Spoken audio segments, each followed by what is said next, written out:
As the chairperson introduced me, my name is Maiko, Jimson, the first applied behavior technician in Tanzania. So I am very happy to be here in front of you, to present in front of you.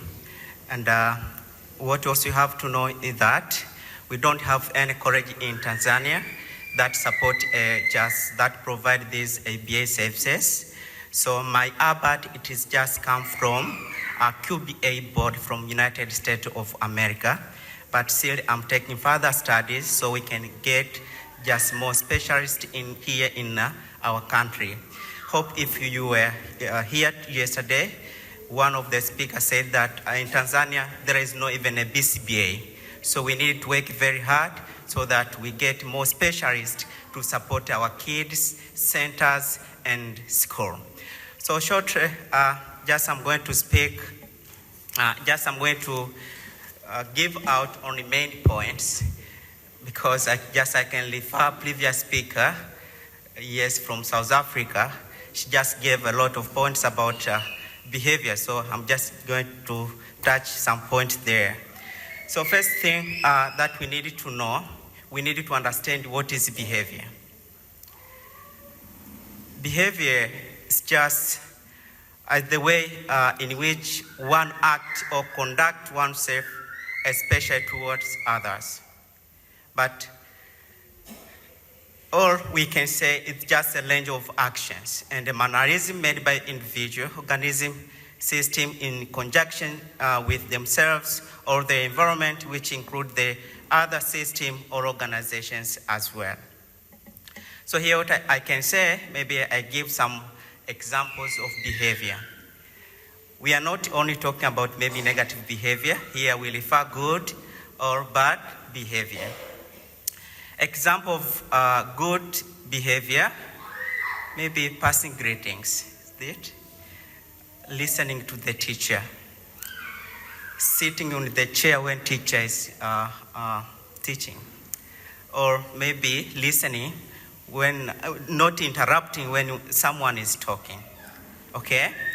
So when we come to bad behavior, maybe it is vice versa from what I gave as an example. Maybe not listening to the teacher, throwing things, learning here and there, okay? Sometimes it might be even maybe breaking pencil, spitting to others. And so those unwanted behavior. So simply we can say behavior is just like communications, okay? Sometimes we can't express our things by verbal, but maybe we can express our things just through behaviors. So behavior, it is a way of communication in just a simple way, okay? For example, even when you are going maybe to you are going back to your family, you pass greetings to your wife, maybe your children, or maybe your someone who is very close, but she is not responding. That is also a communication, okay? It means there is something in it. So what is behavior? So here we have some features of behavior. Why we can call this behavior? First, behavior must be measurable. That is number one. Number two, it must be observable.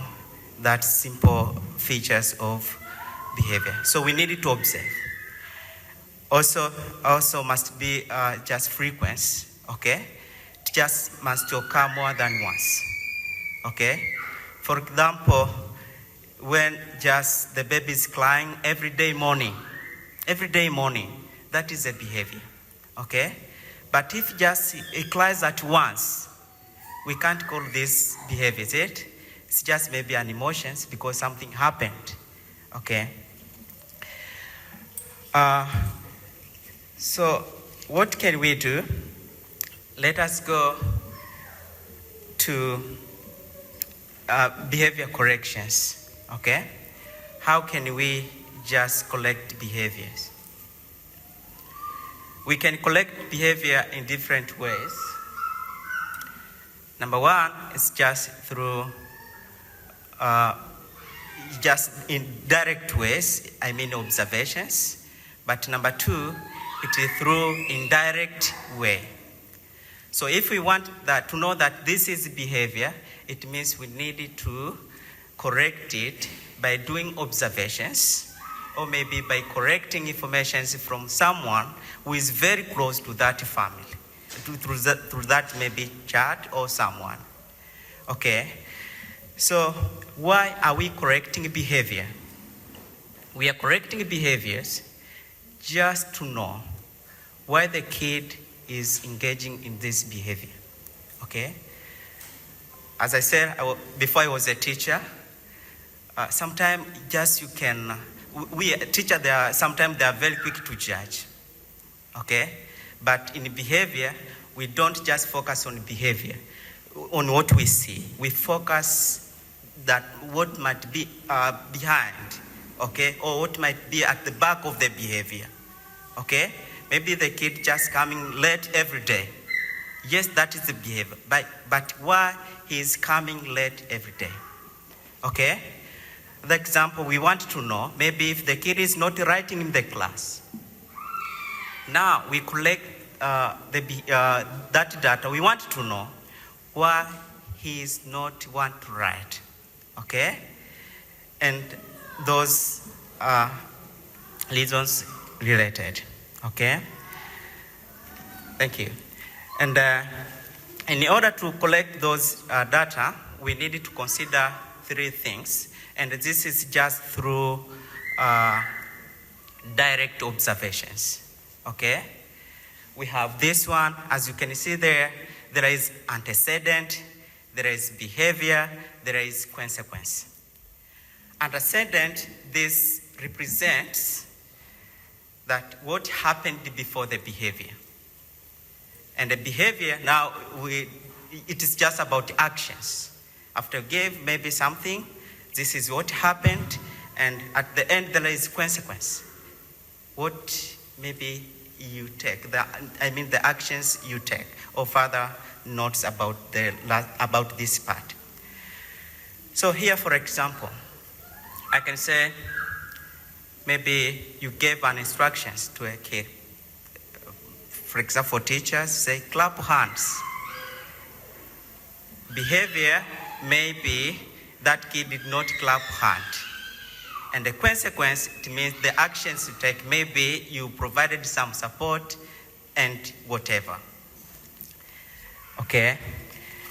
So after just collecting data is where now you will know the functions of the behavior.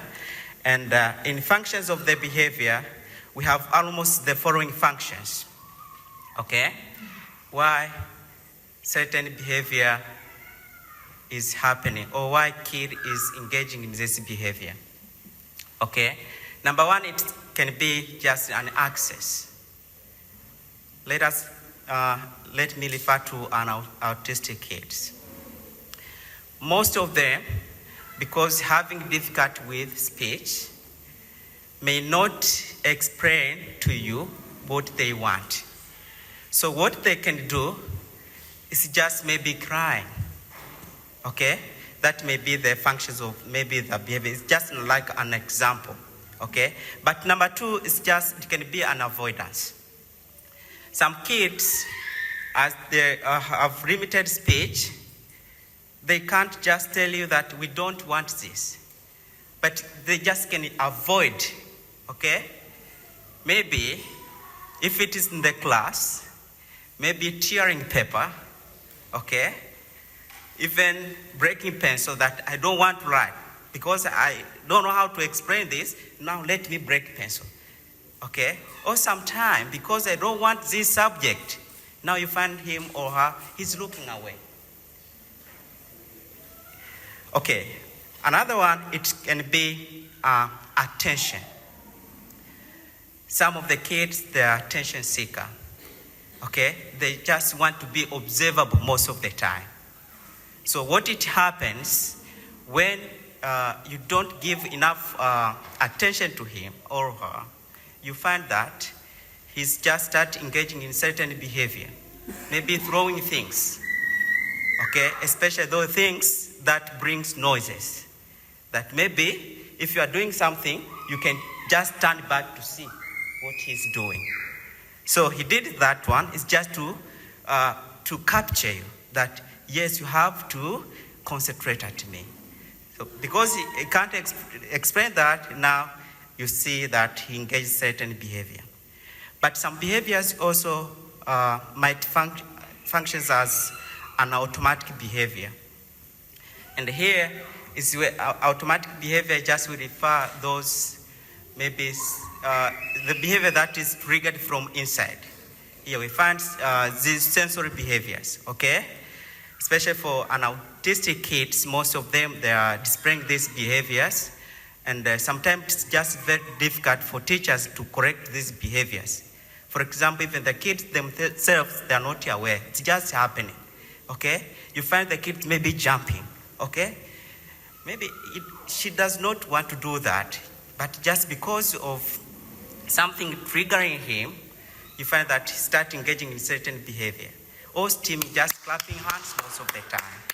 Those we call automatic what? Behavior. So we need to understand.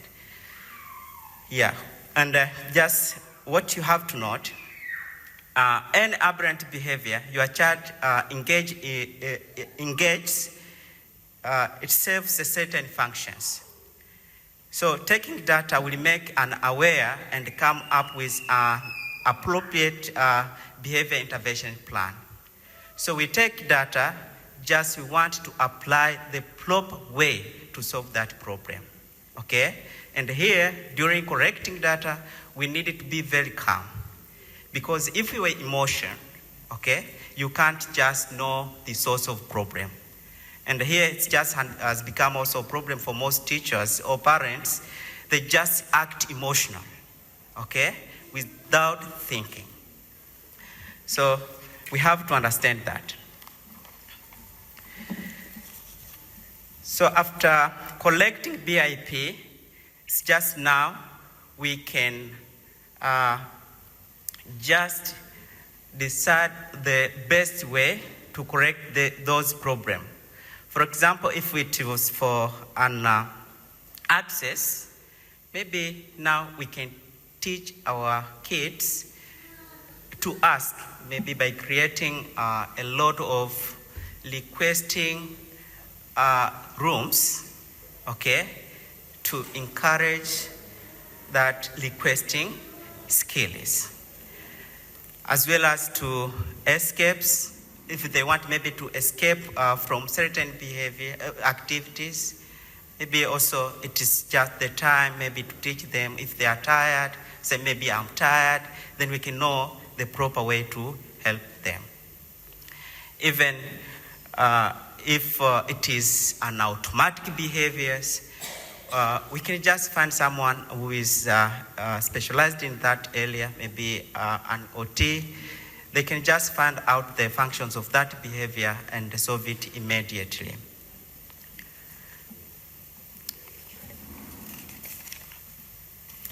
Okay, but also, so I have just explained about those functions and how we can correct those data to understand the functions of behaviors. Here, just let us go at just the end, okay? So after doing that, maybe after correcting data and you develop BIP, is where now you develop a proper way to solve the problem, as I said before. And here at the end, you can see we have just overcorrections are the one of the methods that we can maybe solve some problem. Here we have positive practice, then we have restitutions. Positive practice, this involves interrupting the problem behavior as soon as possible and then requiring the client to practice the correct response repeatedly as consequence for the target behavior. Okay, but also we have restitutions here. This involves requiring an individual to correct an environment as consequence for problem behavior. For institutions here, just let me give a simple example. Maybe you give an instruction maybe to your kid that maybe go throw this dish in the dustbin, okay? But she takes that dish and instead of putting it in the dustbin, she puts it here, okay, instead of the dustbin, because she wants maybe a sister to pick it and put in the dustbin. So the institutions, once maybe put it here, we just help him to collect it and put it in a proper place. Because when he did a mistake, okay, and maybe you instructed that just made dad or sister to take it, you will be reinforcing that behavior, okay? That even tomorrow, she will throw it out because dad will come to pick it up, okay? So that is institutions how it works. When maybe she or he did some mistake, let him collect, that he can learn from his mistake. Okay, so just I can end here. Just behavior, it is a broad subject, okay, and I can say it is cross-cutting issue because you can't just get away from behavior.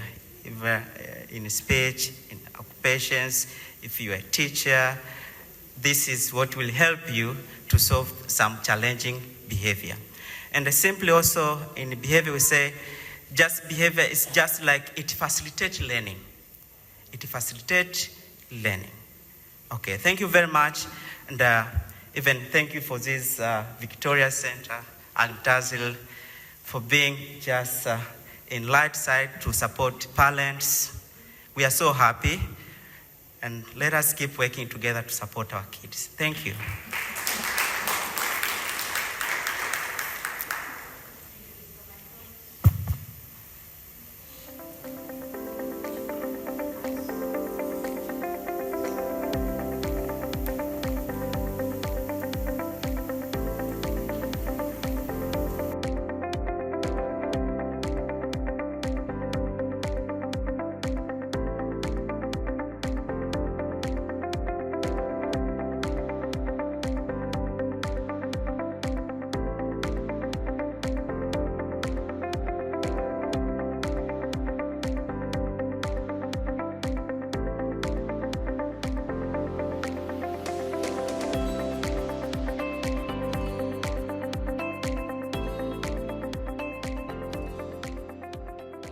Good morning, everyone.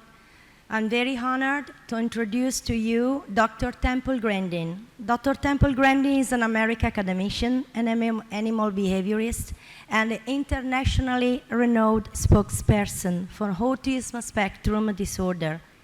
Grandin is one of the first autistic people to document the insights she gained from her personal experience of autism.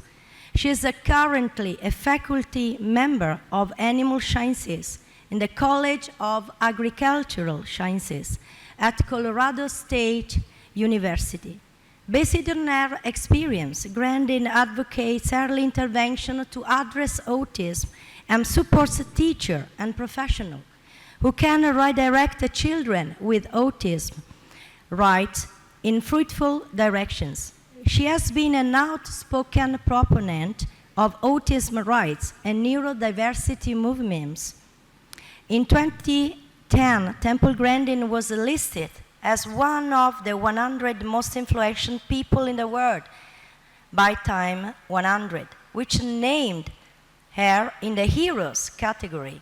In 2011, she received a double helix medal and has received many honorary degrees from many universities, including McGill University, Swedish University of Agricultural Sciences, Carnegie Mellon University.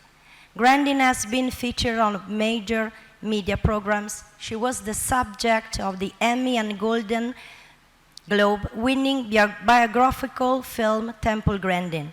In 2018, Grandin as a feature in documentary This Business of Autism, which explore autism employment and the success story of autism employers. She has been written up in Time magazine, People magazine, Discover magazine, Forbes, and the New York Times. She is best known for designing the Hug Machine, which is a deep oppression gadget planned to calm extremely sensitive people, ordinary people with autism. Temple Grandin, thank you. Hi, I'm Temple Grandin. I'm a professor of animal science at Colorado State University. In fact, I've been at Colorado State University for a long time. And I have autism. I had no speech until age 4. And I was very, very lucky to get into some very, very good early education. I cannot emphasize how important it is to get little 2-year-olds and 3-year-olds who are not talking into therapy. And if therapy is not available, then you get grandmothers to work with the child. Get grandmothers that know how to engage that child, teach them how to take turns at little games.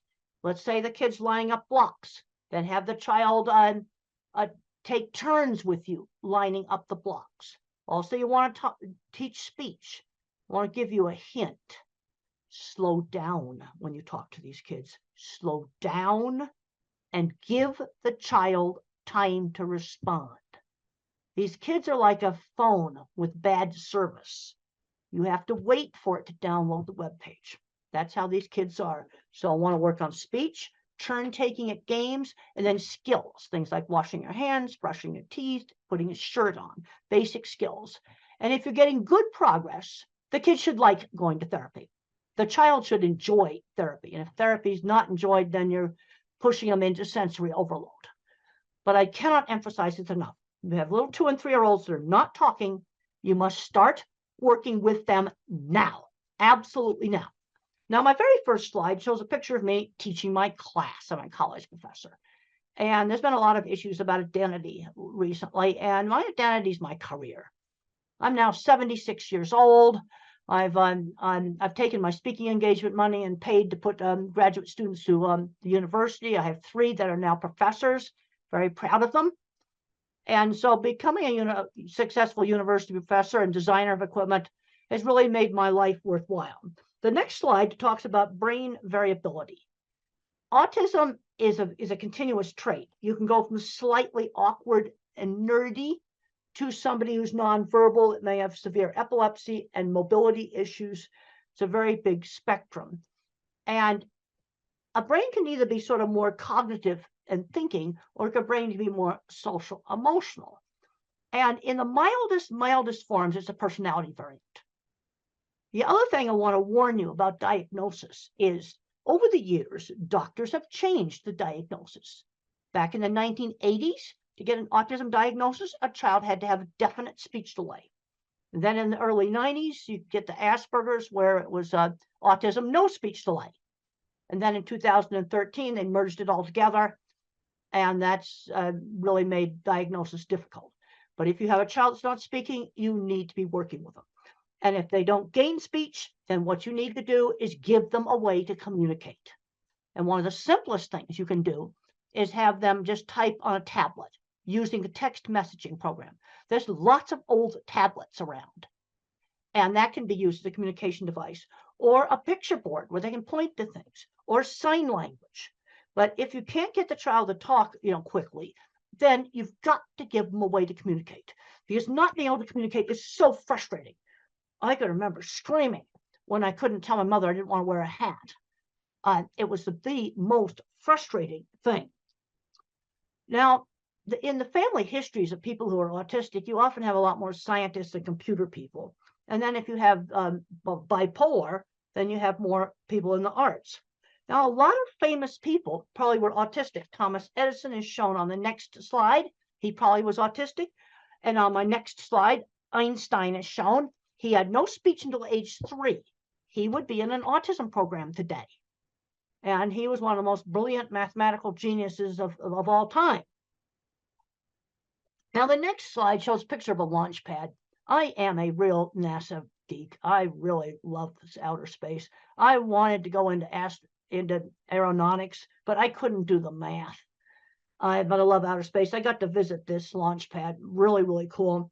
But there were a number of people working at NASA on things like building a launch pad and designing control rooms. They're autistic or dyslexic. When I was building equipment out in the plants, I worked with people that owned big metalworking shops that were probably autistic or dyslexic. They were the kids that were bad at math, but they could build anything. Now, the next slide talks about emotions being different. I have emotions, but the things I get emotional about is really cool stuff. Like getting to go to Cape Kennedy and watching a SpaceX launch. That was just the coolest thing. And then looking at live video feeds of some astronauts, going up to the space station in those really cool spacesuits. That's the kind of stuff that gets me turned on. And a lot of fully verbal individuals with autism don't have many friends. I'll tell you how to get friends. Friends who shared interests.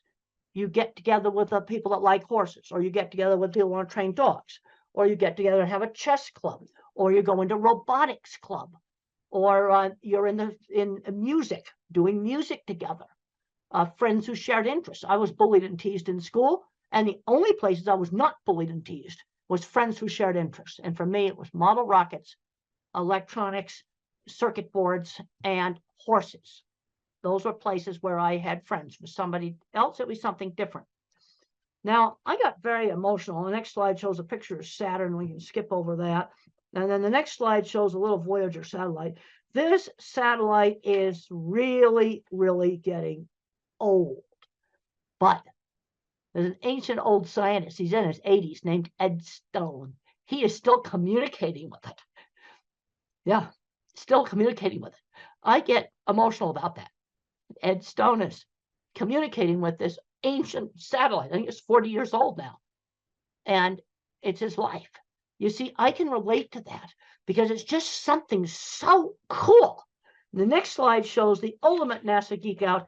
I got to sit at the head controller's station, the mission control for the old space program. It's a picture of me there. Now, the next slide I talk about, just don't get hung up on the labels. Too often, I'm seeing kids where you're getting too much into the label. They say, well, the kid's got a label. He's not going to be able to do anything. I've heard this over and over and over again. He's not going to be able to do anything. Even with some of the kids that have physical handicaps. They'll say, well, he can't walk. They'll never go to school. They'll never get a job. But I worked with a lot of autistic people that owned businesses. This is what really frustrates me. So don't get hung up on the labels. Okay, we have a 3-year-old that's not talking. Let's work on getting him talking. And we also have to get them out doing things. Don't just hide the kid at home. Take them out shopping and turn shopping into a learning experience. Well, let's talk about different kinds of rice. I know in India, there's all different kinds of rice, curry sauces and things like that. Let's let him pick out some of the things. Or you can say, well, Dad likes this food. Go get it off the shelf. Turn it into kind of a turn-taking game. Get them interacting, getting them to help with chores in the house. Now, I have grandparents. On the next slide, grandparents come up to me all the time, and they discover they're autistic when the kids get diagnosed, and they would be the milder type, probably with no speech delay. And where that diagnosis really helped that adult is it helped them with their relationships. That's where it really, really helped them. Because then I had a lady come up to me at in the airport, and she said to me, well, that my book, Thinking in Pictures, helped her understand her engineer husband. There's my book, Thinking in Pictures, my old autobiography, Thinking in Pictures. She now understood her engineer husband, who now that she had found out that about autism. These kind of things are coming up all the time. But I'm seeing too many kids today ending up playing video games all day, and they're not doing anything else. They're not working in the video game industry. And I don't recommend the video game industry because a lot of that work's going to get replaced by artificial intelligence. I'll tell you the work that's not going to get replaced. Kinds of stuff that I did. Fixing motorcycles. That's not going to get replaced. AI is not going to do that. Hands-on jobs, a nurse, somebody who's a very good motorcycle mechanic. That's not going to get replaced by AI. And since I've been traveling really heavy now, I'm seeing lots of elevators that need fixing. And AI is not going to fix elevators, and elevators are not going to go away. So I'm going to tend to really emphasize the hands-on jobs, because those are the jobs that AI will not take out. It's going to take out some programming jobs. Now, the next slide shows me standing in front of the vehicle assembly building. And I got really, really, really emotional, because that's the most fantastic thing that us old folks did, was go to the moon. And the next slide shows pictures inside the vehicle assembly building. And I got on the roof. And I found out later on I wasn't supposed to be on the roof. But that was just so much fun. So much fun. Okay, the next slide talks about some sort of foundation principles in working with these kids. Sudden surprises scare. Okay, so let's say, for example, a child has to go to a new school, or you're going to go visit some new friends. Maybe you show some pictures of their house. You show some pictures of the school. So it's not such a surprise. Okay, let's say they're going to travel on an airplane. Well, let's look at videos of airplanes. Maybe go to the airport, watch them take off. You want to reduce the surprise factor. The other thing you need to do is stretch these kids. We don't force them into something where they're going to get into sensory overload, but stretch them and then give them some choices. Well, we could do this game or that game. We could go to this store or that store. You give them some choices, and we've got to limit the amount of time they're spending just tuning out on phones and other electronics. Now, don't recommend it, banning it. Don't want to ban it. But what we need to be doing, an hour a day is plenty. The next slide shows just a picture of a really, really good teacher. And a good teacher knows how to kind of gently engage a child without causing sensory overload. The next slide just emphasizes the importance of turn taking in a game. And if you were to use a game that's on a phone, I want one phone physically passed back and forth. Physically pass the phone back and forth. So it's a true interaction. Now, the next slide talks about teachable moments. This is a 1950s way of parenting. And I think it's a really good way of parenting. If I made a mistake, we had sit-down meals, you had to eat properly. And if I stuck my finger in the mashed potatoes, mother did not scream no. She would say, use the fork. Okay, or if you had chopsticks or whatever, you use them. You use the utensils. She'd give the instruction instead of saying no. That's really important. Just quietly give the instruction. Now, obviously, if the child ran in the street, you'd have to, but I'm talking about things like maybe touching too much stuff in a store. You might say, only touch the things that you're going to buy. You give the instruction quietly. Okay, the next slide just talks about limiting video games. One of the things we've got to avoid is these kids just becoming recluses in their room. But then on the other hand, due to problems with sensory, and sensory problems are real, some of these kids need some time just to calm down, just some time to chill. And that is okay.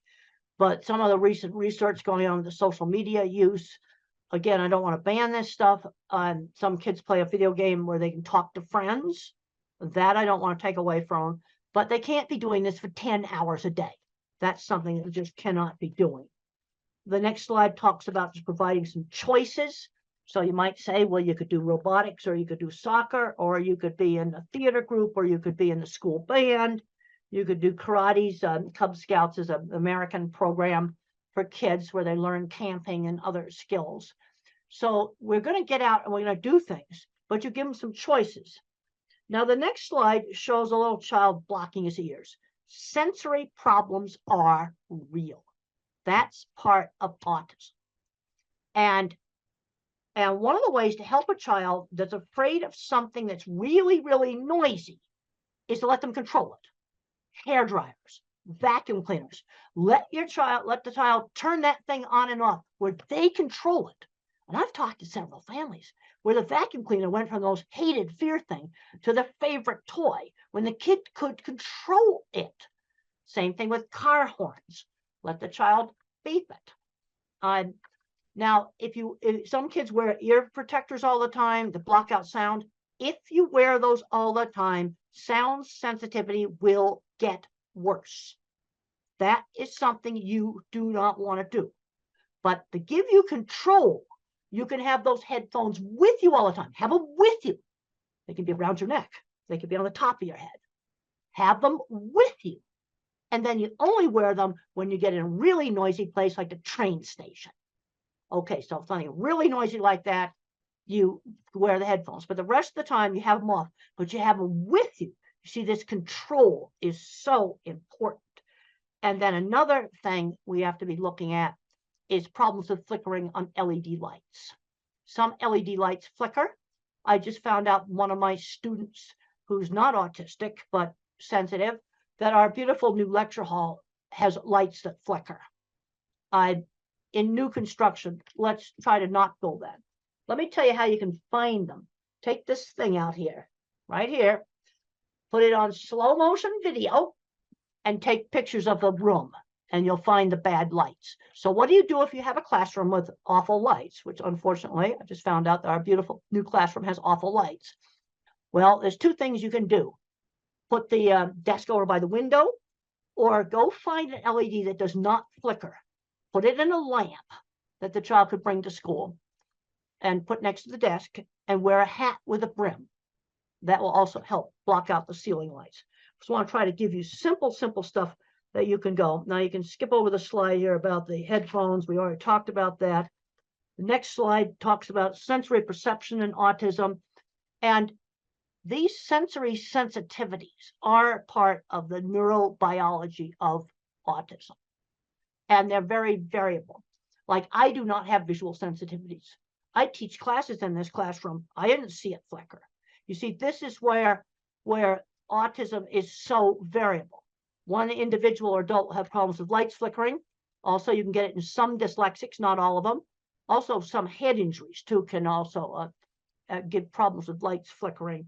But sensory problems go with it. Then the next slide talks about just checking for deafness. Auditory threshold's normal, but there's a problem with auditory detail. It's very important when you're teaching these kids speech, slow down when you talk to them. Because when the parents talk fast, blah, blah, blah, blah, blah, blah, just want to blabber, you got to slow down when you talk to them. Give the child time to respond. They're like a phone with a bad connection. Give them time to respond. And even though the threshold for hearing a faint sound, if let's just give an example. If I said the word dog, maybe the child just hears oh. So when my speech teacher worked with me, they'd go dog, and then they'd go dog, really slowing down and enunciating the sounds. Now, there's three basic ways that speech can have problems. I had problems with hearing auditory detail. That's an auditory processing problem. Then I had problems with getting my speech out, almost like a stutter. But now the next slide just talks about echolalic kids. Echolalic kids are the ones that will recite TV show and movie scripts, things that they've listened to over and over and over again. But the problem is they don't know what the speech means. They don't know what it means. So what you have to do is find some lines from that movie that you can put in a real situation. I was just up in Canada, and a teacher told me that this little boy sung on Yellow School Bus, something he'd heard, Yellow School Bus. And I said, that's an easy one. When you go out to the school bus, which happens to be yellow, you say Yellow School Bus, that line from the script, just as you're going up to the yellow school bus. And you've taken that out of the script of some, kids program thing that they've played over and over again. And then it tends to be something they've played over and over again that they pick up these lines from. The next thing I talk about is attention shifting slowness. You see, if you're a phone with only one bar of service or a computer with a very small processor, it's hard for me to multitask. It's hard for me to switch attention back and forth. This is why multitasking jobs can be so difficult.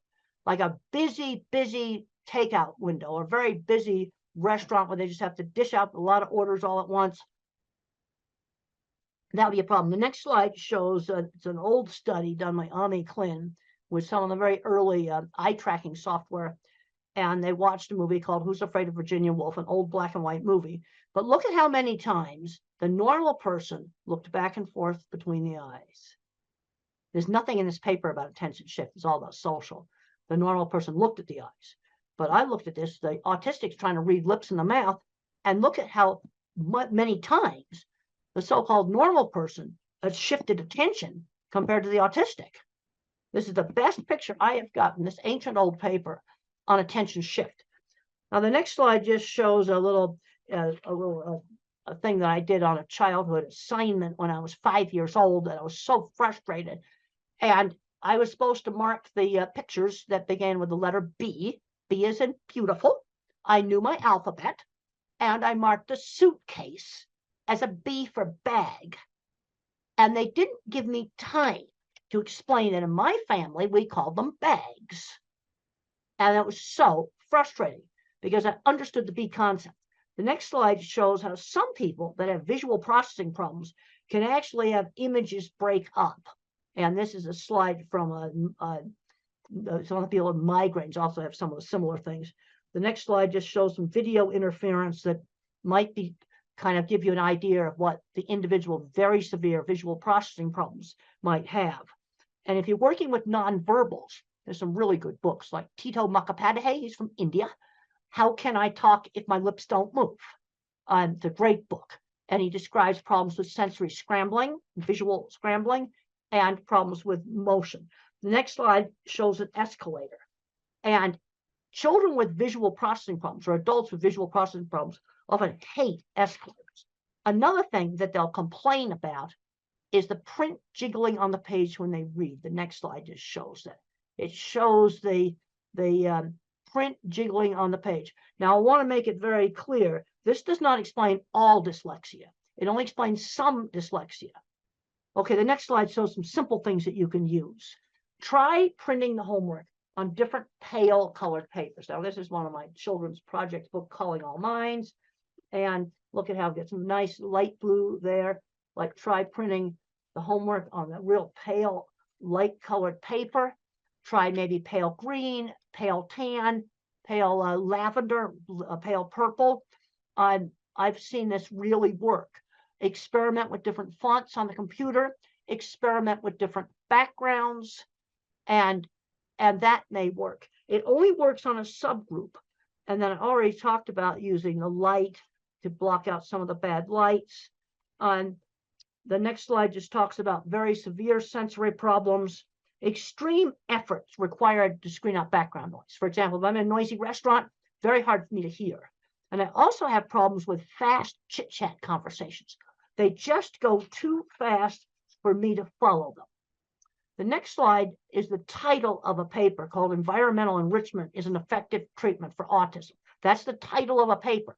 And what's done in this is you might hold a warm cup and then smell maybe cinnamon. Okay, so you're stimulating two senses at the same time with a lot of emphasis on touch and smell. Or you might listen to music and hold a cold water glass. You know, very simple things. And what you're doing is always changing those things. And it has some efficacy. It's actually a evidence-based method as an adjunct. It doesn't replace speech therapy or something like that. Next slide are some of the really best books written by individuals who do not speak, but they have a good brain inside there. And my favorite is the one from India, Tito Mukhopadhyay, How Can I Talk My Lips Don't Move? Is my absolute favorite. It's available on Amazon as an ebook. These are all available on Amazon in ebook format, which makes them easy for you to get. And if you're working with a child that does not learn to speak, these books, you must read these books. You know, they're wonderful books, and you'll really understand. The next slide just shows some brains. And the thing is when you hear a word, you see a word, think about it, different parts of the brain turn on. Now, where we've got a problem in the brain is lots of times with the interdepartmental communication between these different parts. The next slide just shows, next two slides just show some really cool brain scans that were done on me of the interconnecting circuits. And then we can go down to one that says axon projection field much less organized. One of those is mine, and the other one is a so-called normal one. And this explains why I had problems with expressive speech. I had less fibers for speak what I see. The next slide just circles the less fibers. And then on auditory, I got just a little tiny one. I'm not auditory. The thing I can't emphasize enough, it's showing in the next slide, there's a three-dimensional drawing drawn by an autistic child. Develop the kid's strengths. And this is something I really emphasize in one of my newer books, Visual Thinking, The Hidden Gifts of People Who Think in Pictures, Patterns, and Abstractions.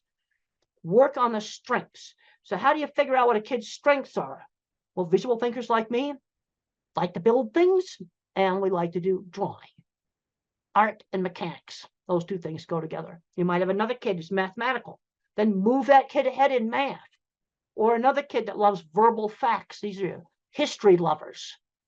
And move them ahead in the thing that they're good at. The next slide just talks about my ability in art was always encouraged. And I was encouraged to do lots of different art, because a lot of these kids just want to do the same anime character over and over and over again. And people get bored with that. No, we need to be broadening it out. I would draw a horse head. Let's draw the whole horse. Now, the next slide just shows how I see movies in my head. Everything I think about is a picture. Where the mathematical find things in patterns, I think in pictures. Also, really pay attention to detail. I've got a picture there of eclipse shadows through a tree. And being a visual thinker, somebody who really thinks in pictures, this was really an asset for me in animal behavior, because I looked at what the animals were looking at. That's what I did. Other people couldn't, that think in words. They couldn't understand, why would I want to look at what cattle were looking at? That's kind of ridiculous, but it's important. Next slide just shows seeing a car through the fence, picking up little details in the environment. Animals live in a sensory-based world. They don't live in a word-based world. They live in a sensory-based world. Next slide just talks about some things that have been learned about autism on auditory capacity, much really good pitch discrimination, hearing unexpected sounds. The next slide just shows a curved cattle handling facility. Being a visual thinker really helped me in my work. It was really, really good. The next slide shows how they recreated one of my projects for the HBO movie. And one thing about the HBO movie, Temple Grandin, that is available from the streaming services, it shows how I think visually. It is absolutely accurate on how I think visually. Next slide just shows starting my career in construction and design. And mentors are important. My mother, my speech teacher, my third grade teacher. I had a great science teacher who encouraged me and got me interested in studying. And then there was a man named Jim Uhl who saw my skills and mentored me in getting my business started. And the next slide just shows one of my drawings. One of the things I learned is when you're weird, when you go for an interview, I would just show off my drawings. I would just show off my work. Here's some right here that I like to show off on Zoom. I would simply show my work, show the portfolio, rather than just trying to do the interview. The next slide just talks about showing the portfolio. I would show off the work. Or if if somebody's really good at a lot of computer stuff, they might show off a computer they built, or show off some programming they did. Sell the work rather than yourself. The next slide just shows big, complicated piece of equipment. Yes, I worked with people that had autism that built these things. This is what gets me very frustrated as I go back and forth between the educational world and the autism world and the industrial world. We have a big issue right now with skill loss. We don't have anybody to fix the elevators. They're in the basement playing video games on an autism diagnosis. Next slide just shows some people looking at it, and just mentioned that there was a lot of autistic people that I worked with that owned shops. But one of the mistakes that's been made in a lot of countries is taking the hands-on classes out. And I discussed this in my book on visual thinking. It's one of the things I discussed in my book, Visual Thinking. I discussed, the skill loss we've got on taking those hands-on classes out, because that person that's super good at fixing that elevator may not be very good at algebra and math. I still never passed an algebra class. Now, I didn't know that I thought visually until I was in my late 30s. And I'm going to show you how I found out. I realized this is one of the slides. I realized my thinking was different when I asked people to think about church steeple. Okay, why did I pick that out? Because it's something prominent in the environment that you don't own. Most people could see their own car or maybe see their own house if I ask them about it. So I say, think about a church steeple. How does it come into your mind? Now, visual thinkers like me see them come up as individual pictures and name off where they're located. Where somebody that is very, very verbal may just see two lines. This was a shock to me. They might just see two lines like that. That's all they see. And then these flash into my mind like Google for Images. I've got a whole bunch of slides here showing off individual churches. And then you've got different types. You've got great big cathedrals. You've got small. I can then, as I see more of them, I can sort them into like chapels versus cathedrals. And then I get into some slides that show that I have a huge visual thinking circuit in my brain. Huge. That's why I'm a visual thinker. Okay, then in other countries, instead of steeples, you can just use mosques. Same thing. You know, it's out there in the environment. You can see the minarets. They're different. I've looked at them. They're different. Be the same thing. But it's not something that most people pay attention to the same way they would their own. They'll think about a house. Then you might see your own house. That's why I don't ask house. So I got two slides there showing my big visual thinking circuits. Then I got a slide where it shows like working memories pretty well shot. This brings up another accommodation that can save a lot of jobs. And it says, use a pilot's checklist. The slide that says that. I cannot remember long strings of verbal information. You know, let's say it's something simple like cleaning the ice cream machine at McDonald's. Well, I need a checklist for the take apart steps, just like a pilot's checklist. Cleaning steps, 1, 2, 3. Reassemble, put it back together steps. Because if they just go yak, yak, yak, yak, yak, yak, I can't remember. I have a terrible working memory. And I need an external working memory. And there's many, many jobs where using a pilot's checklist format would save a lot of jobs. Just let them write down the steps. And you can look pilot's checklists up online. And on for a big airliner, you might have 100 items on the checklist. They don't throw 100 items at the pilot. It's chunked, pre-taxi, pre-takeoff. It's put into different parts of the flight. That'd be similar to take the ice cream machine apart, then clean it, then put it back together. But there's a lot of situations where using pilot's checklists would save a lot of jobs because employers will go, oh, I want to show them how to do that. He's stupid. Well, this is where I need that external working memory. The next slide is a super important slide on the different kinds of minds, which is a major theme in my book, Visual Thinking. And the correct name for my kind of mind is an object visualizer, because everything I think about is a picture. And the kinds of stuff that we're good at, art and mechanics, because you can see how things work. Art and mechanics, also photography. But that's what we're doing good at. Horrible at abstract math. I worked with people that owned shops that were designing and patenting all kinds of equipment that couldn't do algebra. You see, this is where the hands-on mechanical genius, it's a different kind of mind. Then you have your visual spatial. This is your pattern thinker. This is your mathematician.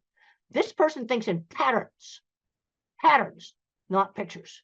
They're going to be your chemists, programmers, physicists, things like this, things with math. And then you have the person who's a verbal fact thinker. They think almost completely in words. And if it's an autistic person, they often love history. They often love facts about maybe sports, different sports and things like this. They'll know all of the words for all the different players and things like that.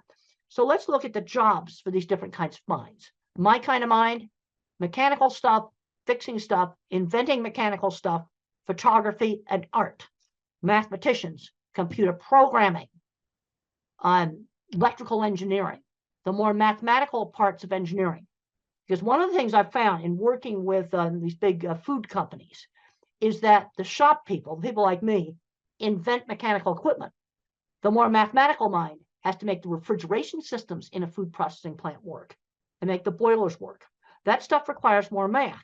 So you need the mathematician mind to do engineering, but you also need my kind of mind who can't do algebra to work on the mechanical things. And then what the verbal thinkers, good jobs for them, specialized retail.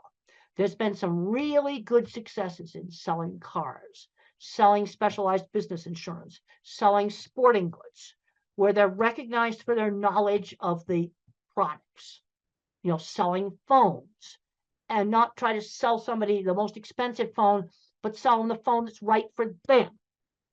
Because where we're really falling down is on the job front, getting them into jobs.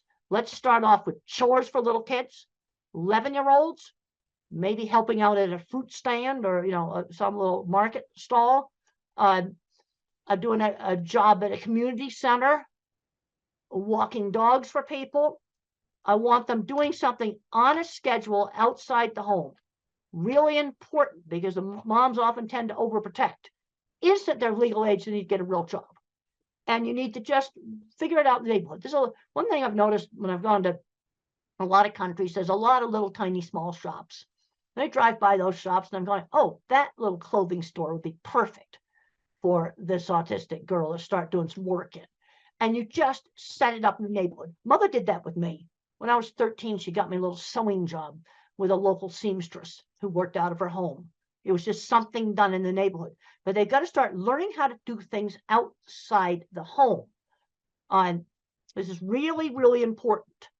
So we start making that transition to work before they graduate from high school. I cannot emphasize this enough, because work skills are not the same skills as academic skills.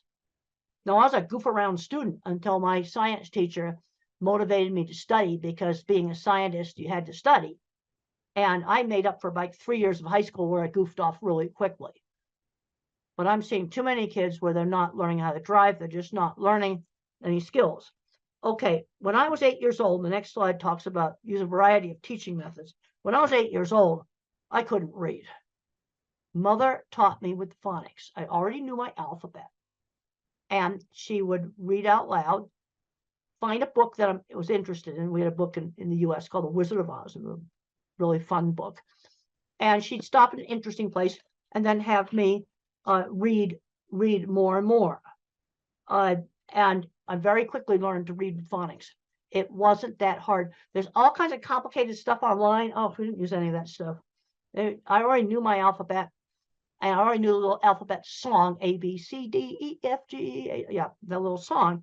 And that has half the sounds. And I was able to learn how to read. And I very quickly went from, I was 8 years old, no reading. I immediately went up to the 12-year-old level of reading very quickly.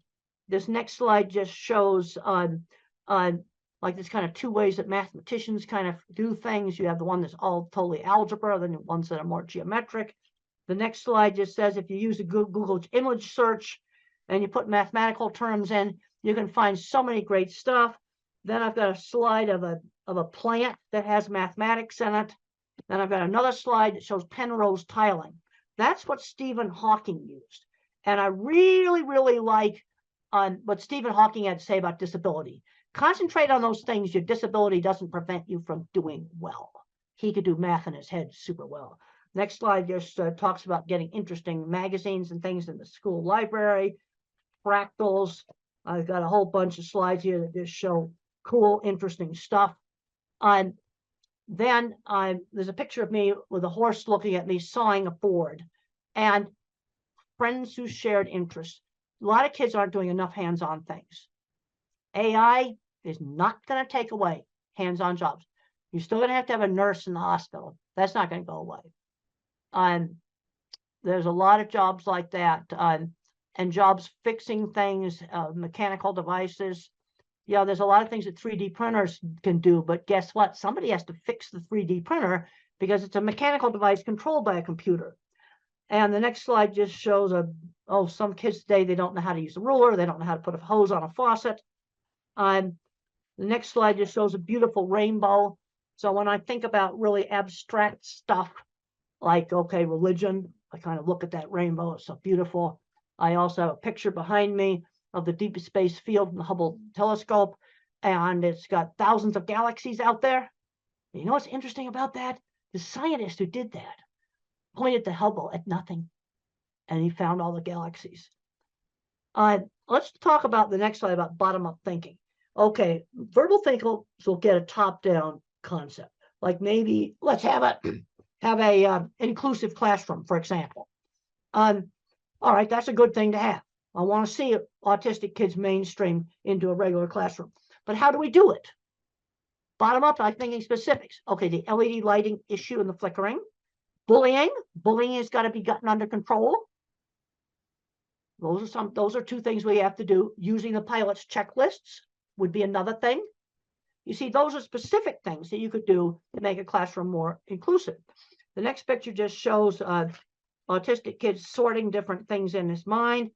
And my mind's like a spreadsheet. So when I was a little kid, I said, cats are smaller than dogs. But then when our neighbors got a little tiny dachshund, she was the same size as a cat. So I had to find other features that she shared with dogs, like barking, the dog's smell, and the shape of the nose. Now, the bullies used to call me tape recorder, and I got a picture of a 1960s antique tape recorder there. And I didn't know why they were calling me that, because I'd always used the same phrases. But then as I got out and I did more and more things, then I got less and less and less like a tape recorder. Okay, teaching number concepts and generalization. Okay, count a variety of different things. Teach fractions, maybe cut up on, cookie into 4 pieces. Teach fractions. To teach concepts like up and down. If you go down the stairs, the plane went down and landed. I put this cup down. And you want to show several different examples, because if down was only related to the stairs, I think it only applied to stairs. So I've got to give different things where I use the concept of down. And then the brain pictures there just show that looking at things is more interesting than people. Yep. I get really turned on about things like the scientist who had the guts to point the Hubble at nothing, and he found everything. The other scientists thought it was stupid to waste the expensive observing time on looking at nothing. Single most important picture that telescope took. Okay, the next slide is just more stuff on friends who shared interests. We've already discussed that. And the next thing on 1950s upbringing, this is where there were some things, social things, at least in the US, were taught in a much more structured way in the 50s. Turn taking at games, being on time. That was drilled into me. And I think we had a big, huge school clock that was this big. And every time the second hand went around, the minute hand did 1 click. I could see it. I think, and you can get these electronic ones, battery operated versions of these clocks. They still exist. Help with time. And then sometimes you got to do an activity you don't really like because somebody else in the family wants to do it. That gets back to turn taking. The other thing that really helped me, and it helped a lot of kids in the 50s, is party hosts and hostesses. In the 50s, when we were 7 and 8 years old, we had to dress up in our good clothes, and we had to pass the snacks around, greet the guests, be little hosts at the parties. And my brother's not autistic. He hated those parties, but he admitted they helped him become a bank vice president. Because I just read in the Wall Street Journal just the other day that college students are just scared to death to go up and talk face to face. Those parties were important, and they're an easy thing to do, and they don't cost anything. And then just being cute to say please and thank you. Basic polite, what I'm going to call just being polite.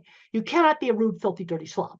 Okay, there's a lot of concern now about masking, and yeah, there's some hypersocial stuff I can't do. You can be eccentric. I dress kind of eccentric, but you cannot be a rude, filthy, dirty slob. And there's a scene in the movie where my boss slammed down a deodorant and said, "You stink, use it." Yeah. Hygiene, yes, you're going to have to clean that one up. Just that simple. The other thing that's really important, shown on the next slide, is how parents and the teachers need to work together as a team, where the rules are the same at home and school. And my mother and the local teacher kept really in close contact with each other. The next slide talks about teaching social skills. It's like teaching somebody how to behave in a foreign country. Like, for example, in the Middle East, if I were to lift up my foot right now, my hand up, not my foot, I won't actually do something that's rude in the Middle East. Put my foot up and show it to the screen, that would be the rudest thing I could do. Now, normally I wouldn't do that anyway. but there'd be other situations where I might just accidentally do that. I have no way of knowing that's rude unless somebody tells me. Well, that's sort of how teaching everything is. Teaching shaking hands, ordering. I'm seeing kids that have never ordered food in restaurants. That's ridiculous. Shopping. 16-year-olds doing well in school and they've never gone shopping by themselves. This is ridiculous. The next slide, I got to visit the Jet Propulsion Lab. Those are the guys that run mission control. Eccentric's fine. Red hair is fine. Dyed hair is fine. Filthy, dirty slobs are not okay. Now, the other thing just shows some of NASA work stuff. And when the space shuttle got canceled, the scientists cried. It was the saddest thing you ever saw. Anger doesn't cut it at work. People who throw tools get fired at NASA. Now, I'm trying to get through all of this to stay within the hour. I think I'll be able to do it. Now, rules. Which rules do I really have to obey? Now, I have to obey, you don't do really bad things. No, like just break into stores and steal stuff, destroy property, kill people. These are things that in most societies you just don't do. Then you have the courtesy rules. They're different in different cultures. Saying please and thank you, for example. Then you have illegal but not bad. Those are some rules you can break. A little bit of speeding is okay. Too much speeding, absolutely not. And then you have rules. I call them the sins of the system. These are getting so sensitive right now, I just about won't even mention them. But they're things that can get you in more trouble than the really bad things that are forbidden in every society. I mean, just wrecking property, killing people, stealing stuff. That's stuff that in every society. But these are things where I'm just going to say this list is expanded. And the penalties are really, really severe. And you don't touch these dogs. They bite hard. Don't touch them. And they're getting so controversial, I don't even want to mention them. Okay, teaching values. Teach the golden rule, one specific example at a time. Treat others the way you want to be treated. So I'm thinking about the 2 wallets I got helped get returned at the airport. That's not Mother Teresa, but it's something good. Those people were very happy to get their wallets back. That's treating others the way you want to be treated. Also, the TV shows I watched in the 50s had much better values. Oh, see the rubbish that's on TV now today. We'll just leave it at that. Now, another big problem that I had, and I got to have time to talk about that, is problems with anxiety. And a lot of these anxiety is biological. The next picture shows my squeezing machine. And the squeezing machine, deep pressure, helped calm me down. And for some individuals on the spectrum, deep pressure is really calming. I found out that my fear center was bigger than normal. The next slide. And I used to be terrified of public speaking and terrified of airplanes. And one of the ways I got over being terrified of airplanes was getting to ride in the cockpit and making aviation interesting. Take the thing they're scared of and make it interesting. Things get interesting. They tend to be less scary. But I have been taking antidepressant medication for the last 40 years. I'm on an old drug. Okay, it's fully explained in my old book. And you know what? The meds haven't changed. The generic meds are the same stuff we had 25 years ago.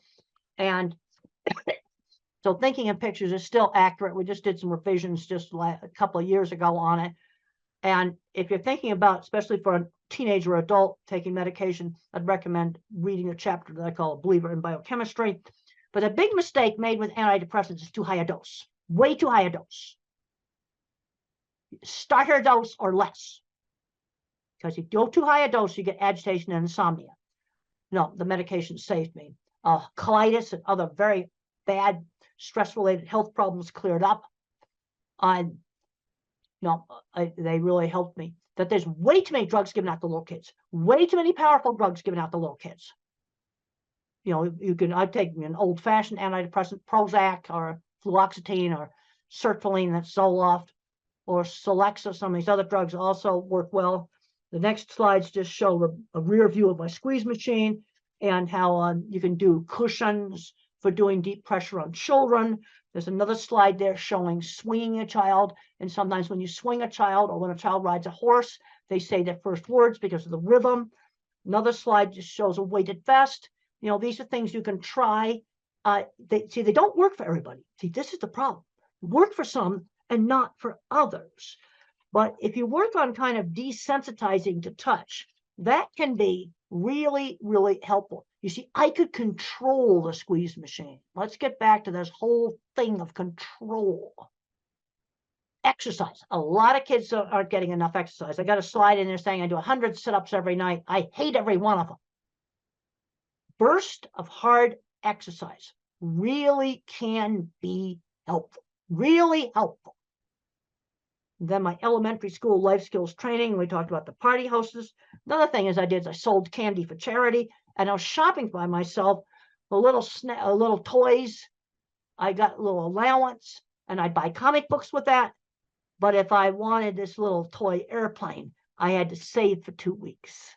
I was learning how to save money when I was 7 and 8 years old. The next slide just shows my work experience. I had a lot of work experience before I graduated from college. This is really important. I cleaned a lot of horse stalls. I had a little sign painting business, and I had to learn how to make a sign that somebody else is going to want. And my first sign was for a hair salon. So I put shampoo lady on it from a brand of shampoo. The next slide shows an ugly shed that I made look nice. You see, I had to do work that other people would want. And the next slide shows me painting a goofy sign for the Arizona State Fair. You know how I got that job? I showed off photographs of my signs. And the next slide shows my sign painting truck.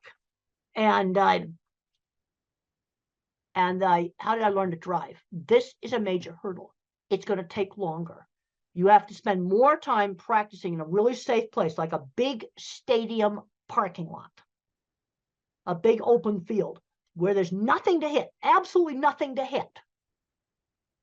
And you practice like 20 minutes a day, maybe for a couple of months, maybe for 2 months, until you no longer have to think about how to push the gas, how to work the gear shift. You've got to get that operation of the car into what's called motor memory before you do traffic. Go at it a lot more slowly. And then I just have a slide there, tasks outside the home, a whole bunch of tasks there. That might be different in different countries, but the bottom line is I want them doing a task on a schedule outside the home. And this needs to start like at 11 years old.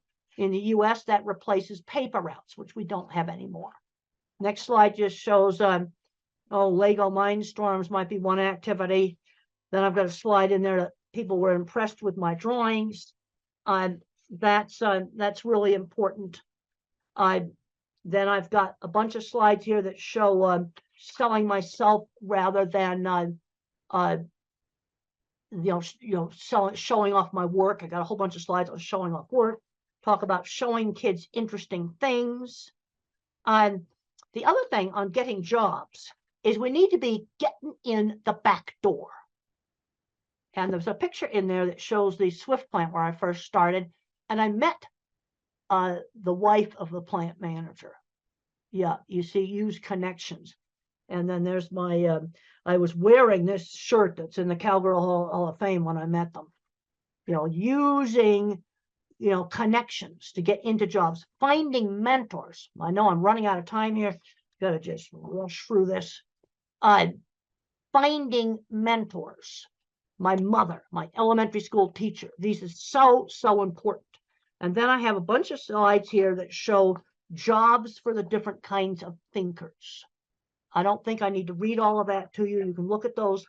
And then to finish up, I've got some stuff on medication in here. Let's try exercise before you try a drug. It's like, one of the big things that's a problem is way too many drugs are handed out like candy. That is wrong. And the medication I am on, the antidepressant, is, relatively mild medication. The other thing is try one thing at a time. So let's say you try a supplement, like a gluten and casein-free diet, for example, that helps some kids. Try one thing at a time. If you do a new school and a drug at the same time, you don't know what worked. This is just a basic thing. And no medication is going to give you 100% control of anything. Okay, now in troubleshooting behavior problems, you got to figure out, is the problem biology? Because you might have a nonverbal person that doesn't speak, and they got a stomach ache, and they can't tell you about it. That's going to make a lot of behavior problems. That's biology.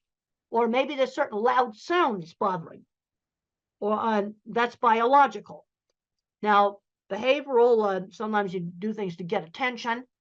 The whole frustration with not being able to communicate is huge, but I have kind of a little troubleshooting list there of things to try to, especially with nonverbal clients. Then I have a list of painful things that can be wrong with a person who is nonverbal. There's been horrible cases where people have died from a burst appendix. They were nonverbal and they couldn't tell the doctors that they were hurting. And there's a whole list of things that can be painful things, and some books that it might be helpful. Okay, some of the supplements, probiotics. I take probiotics. They've helped me prevent urinary tract infections. They've worked. But I'm taking one probiotic. I'm taking one regular medication, discipramine, an old-fashioned tricyclic antidepressant, and I take one probiotic. I'm not taking pharmacies full of stuff. Let's try to figure out the stuff that works. I then have a list of the antidepressants, and in low doses, the things that they're good at is anxiety. I don't know about depression, but they work for anxiety. Low doses.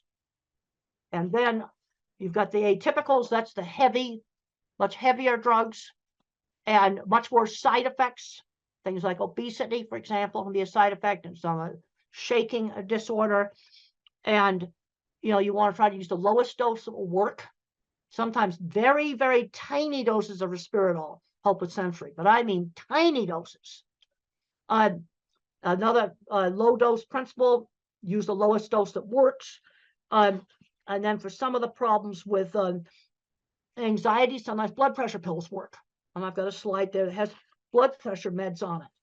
And then epilepsy drugs. You can sometimes get outbursts that are actually psychomotor epilepsies, and they're completely random.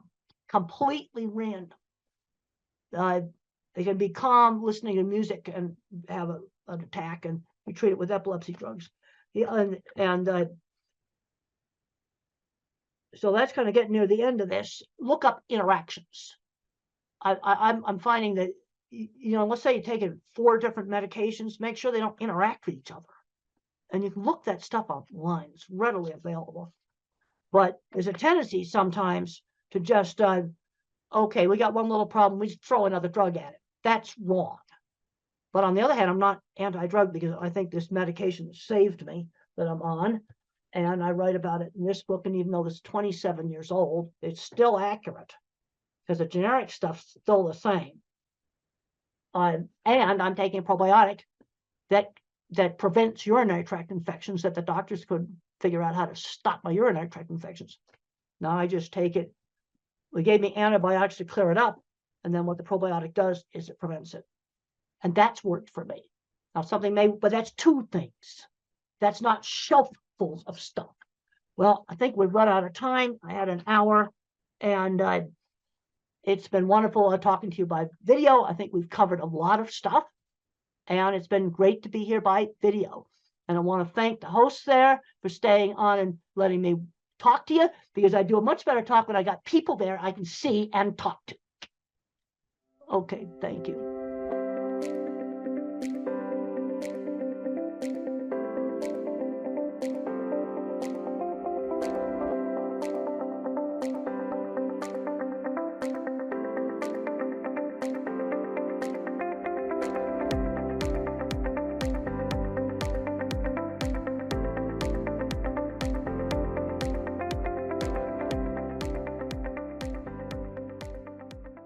You're going to hear from 3 mothers who are having autistic children, and very good professional doctors, 2 of them. So maybe I can start as a parent, and I know most of us parents here would be wondering, especially parents from Africa. So we're wondering, what are the more advanced interventional therapies, across the world? Because in Africa and in Tanzania, to be more particular, we're already used to the normal basic therapies. So we would like to know from you, doctors, what are the more advanced, intervention therapies out there? Yeah.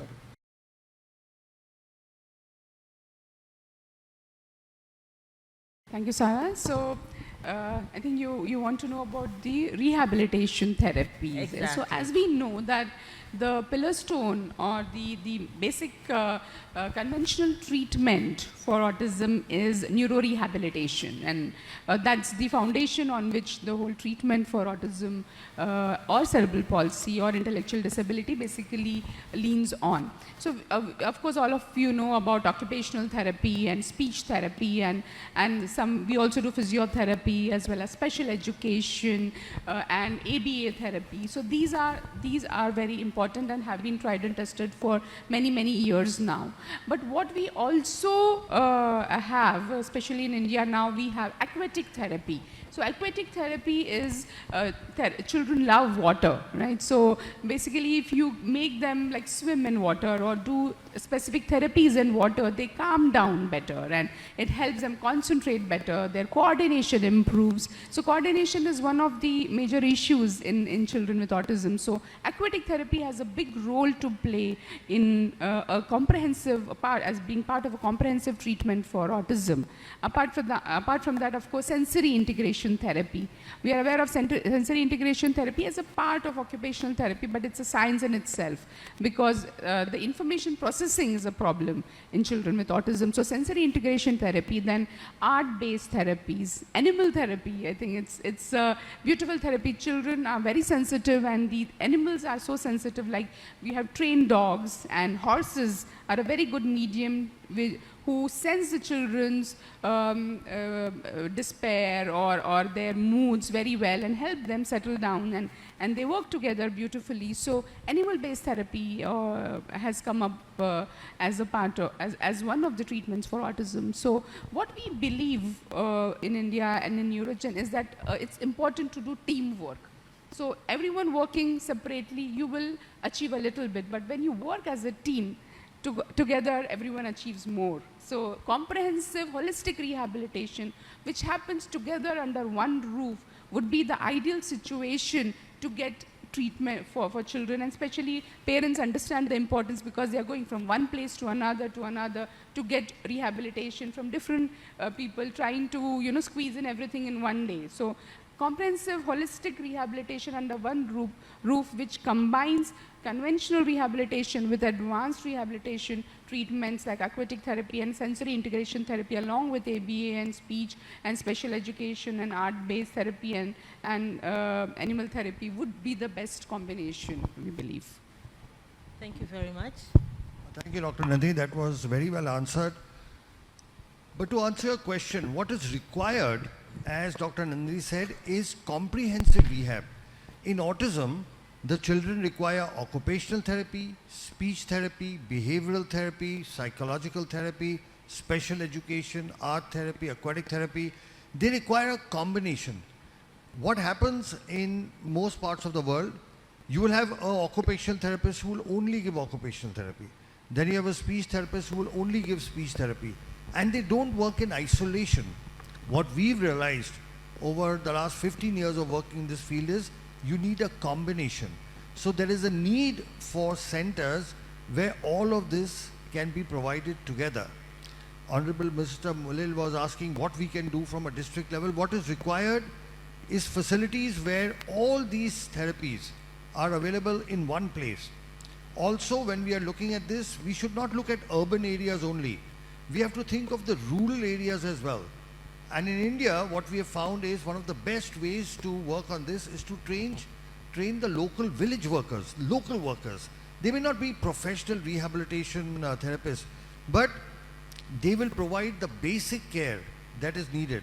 So a structured rehabilitation program which has all the specialities is the need of the hour. And the important thing in this is this does not require infrastructure or money. Okay, this requires trained therapists.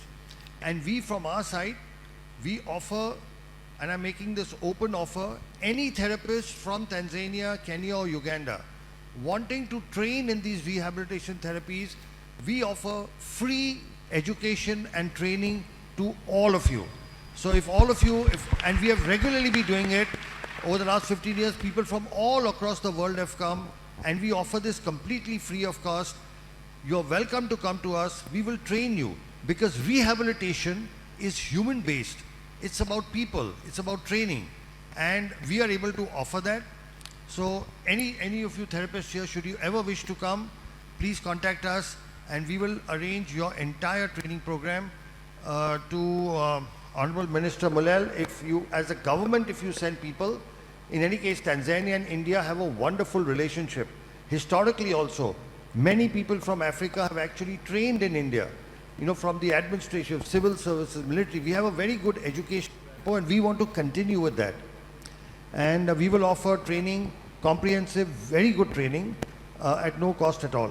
So this way we can improve the basic of this thing, and we are also willing to conduct training programs here. We've already conducted several training programs. We've conducted in Kenya very huge 1-week programs where our people, so in case it's not possible for people to come, we come and train again at no cost at all. From the actual practical training, we give literature, books, lectures, and make it a very comprehensive program. So that, I think, will be part of our Tanzanian-Indian partnership as we go ahead. Thanks very much, Dr. Sharma. I think, one, I like the assurance that you can train, your institute can train our therapists. I think that's very positive for us as parents and as professionals. Thanks for that. And I'll ask Madam Kate to go. Yeah, me as a parent, I already know like what are the autism physical symptoms. Like my son would run around the whole time, like flapping hands or having repetitive behaviors, playing with keys and all that. Do we really know what is happening in that child's brain? Is there any way you can tell us how can we know what is happening in this child's brain?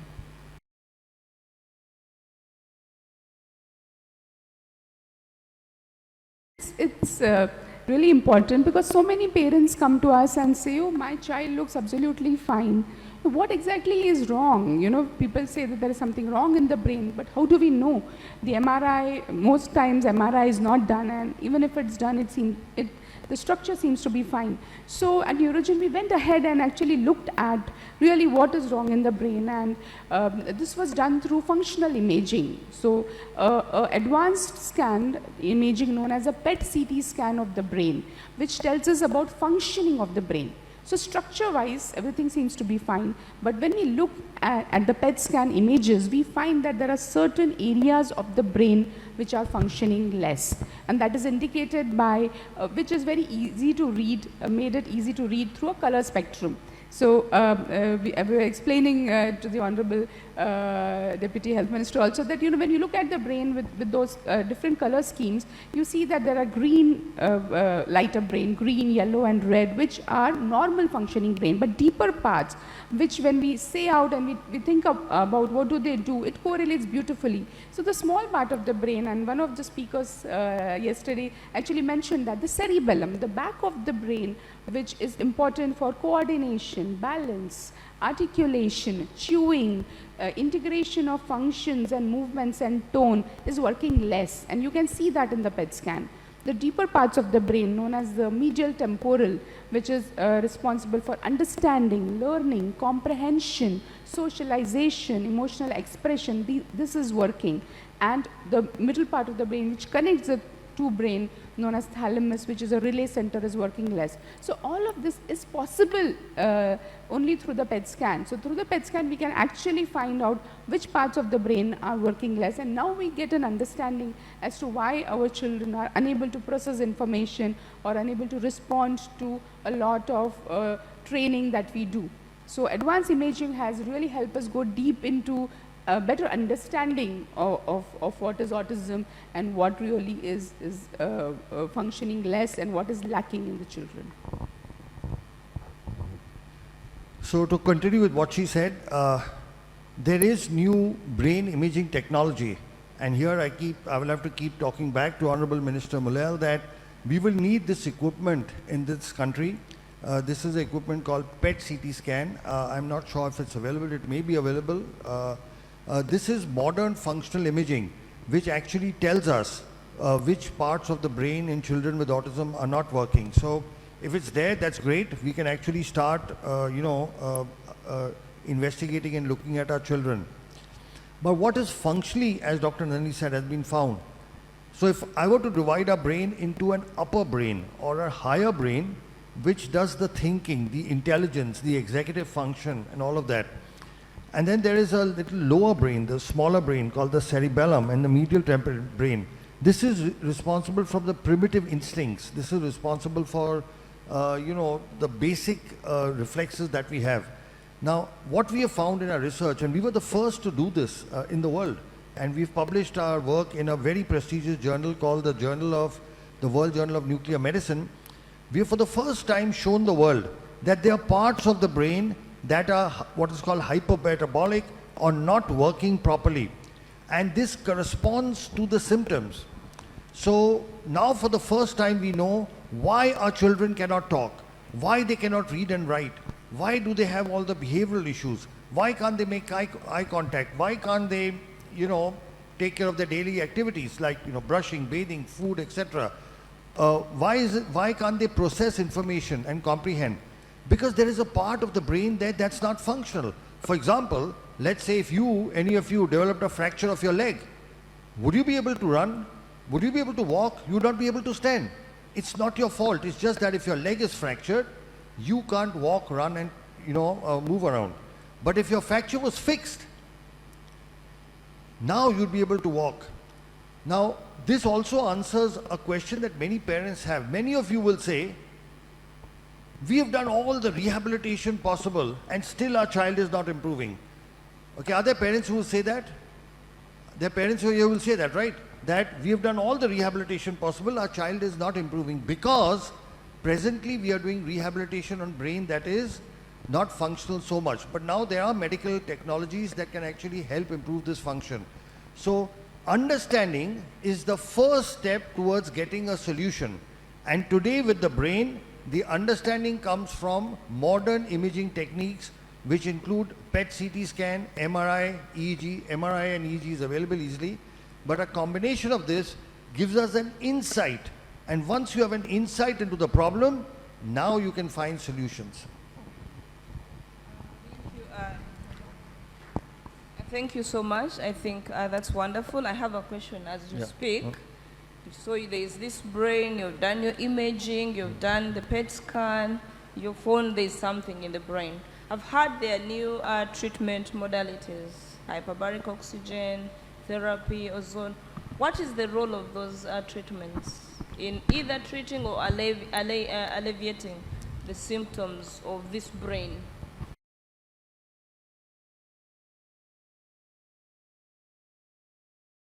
So what brain imaging has shown us is there are parts of the brain of these children which have what is called hypoxic ischemic damage. That means this brain is not receiving enough oxygen. Now, if the brain is not receiving enough oxygen, then obviously one possible solution is to give it oxygen. But just giving normal oxygen does not help. What we have found and what medical science has found is you have to give oxygen under pressure. So right now, we are breathing oxygen at 1 atmospheric pressure, all of us. Okay? And when you breathe oxygen at 1 atmospheric pressure, only the red blood cells in your body carry the oxygen. In our blood, we have got red blood cells, white blood cells, and a liquid called plasma. Right now, all of us are breathing, only our red blood cells can carry oxygen. The liquid of the blood has no oxygen. But when you give oxygen under pressure, like 2 atmospheric pressure, now the oxygen goes into the liquid. Okay, so right now in our body, only our red cells are carrying the oxygen. When you give it under pressure, the entire blood is carrying oxygen. So much more oxygen reaches deeper parts of the brain. It goes to every part which may be possibly hypoxic. So there is this new technology called hyperbaric oxygen therapy. This is available, I'm not sure whether it's available in Dar es Salaam, but I'm sure it's available. It's normally used for wound healing. So far, hyperbaric oxygen has been used for wound healing. But what we have found is when we use it for oxygen, when we use it for autism, sorry, there are significant improvements, especially when we combine it with many other treatments. So there are a lot of scientific publications that actually show the benefit of this. All this requires is a hyperbaric oxygen machine. It's not very expensive and it is very, very simple to maintain. Most government hospitals, medical colleges do have hyperbaric oxygen. The only thing is they use it for adults. We have evolved a protocol for children, and we have successfully used it in several thousand patients. So we have this unique protocol where children with autism can be helped as well. Thanks. And is there, I'm asking as a parent, I know it's given in a chamber and sophisticated, environment. Is there a provision for a home-based hyperbaric oxygen? Yeah, so you do get home-based. The oxygen therapy we use, they are called heart chambers, where the pressure goes up to 2 atmospheric pressure, double of what we are breathing. You can get home chambers, but there the pressure goes up to 1.3 only. So it is a little better than what we are breathing right now, but not as good as medical hyperbaric. Also, those soft chambers are extremely expensive, and then once your child is finished, you don't have any use for that. But you can give home hyperbaric, but the pressure is much less. It's 1.3, whereas we need between 1.8 to 2. Okay, thank you. Thank you very much. Dr. Alok or Dr. Nandini, the ozone therapies and the HBOT therapies, that is hyperbaric therapies, they make a lot of sense to me as a parent because I've gone through that. Can you explain to us or to parents more about the regenerative medicine or the cellular therapy, and how is it effective to autism and other neurological disorders like cerebral palsy or stroke or any other neurological disorder?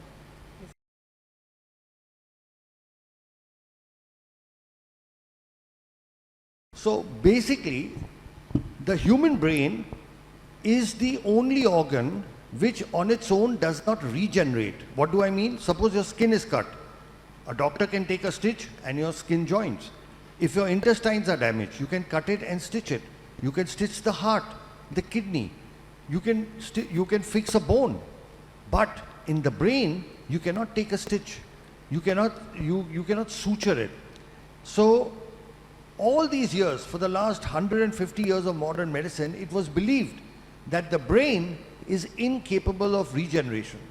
Because till then, we had only 2 kinds of treatments. Either we had medicines like a drug or an injection or tablet, or we had surgery where we went inside, cut, chopped, sutured and closed. There is no medicine and there is no surgery for autism. However, the last 25 years has seen the evolution of a new kind of treatment, which is not a drug, which is not a surgery. It's called cellular therapy, where you use healthy, good cells to repair damaged cells.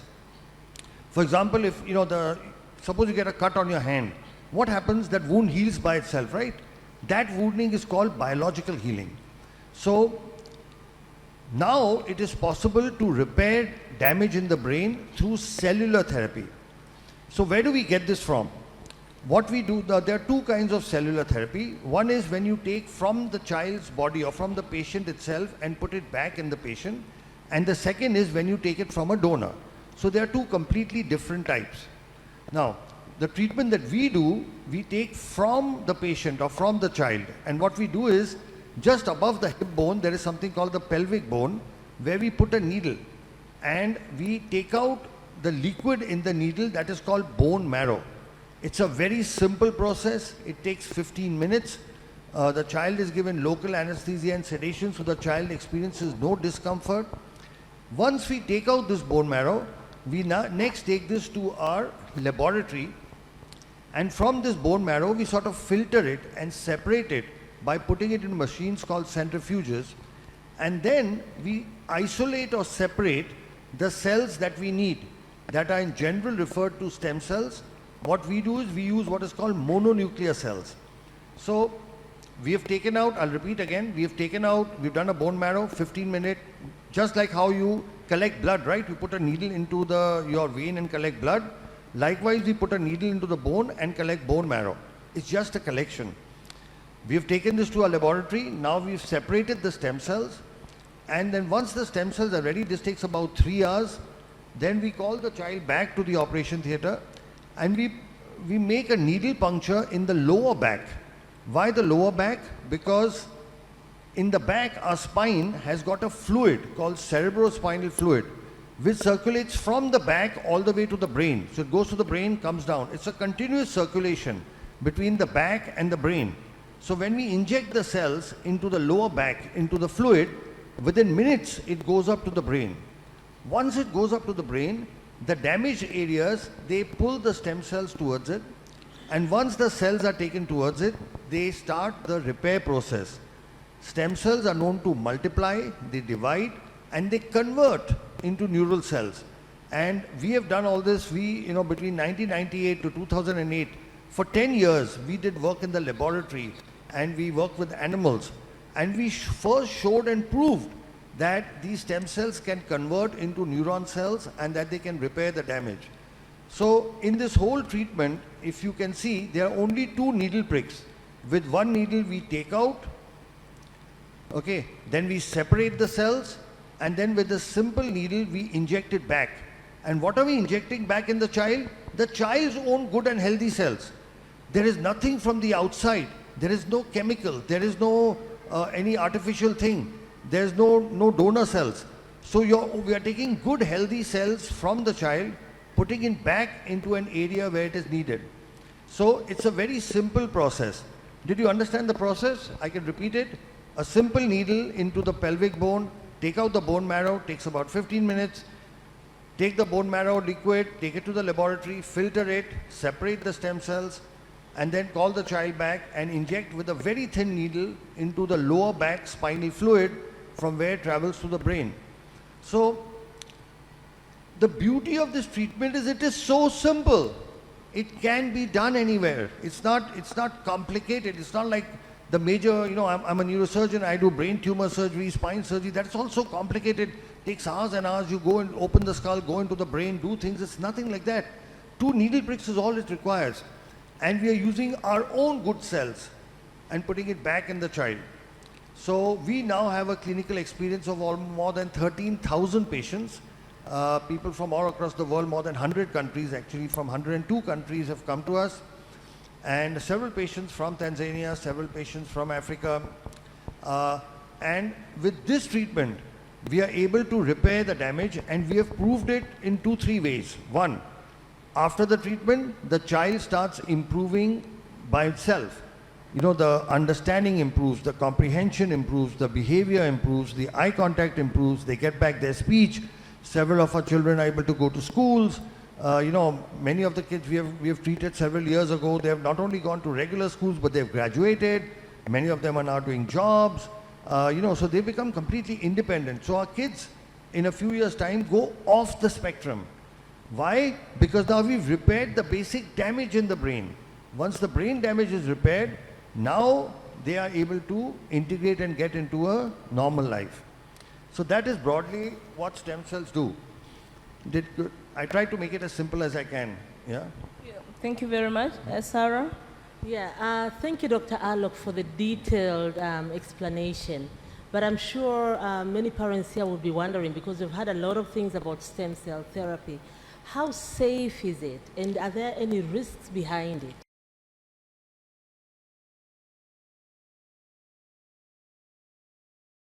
So that's the most wonderful thing about the treatment. It is 100% safe.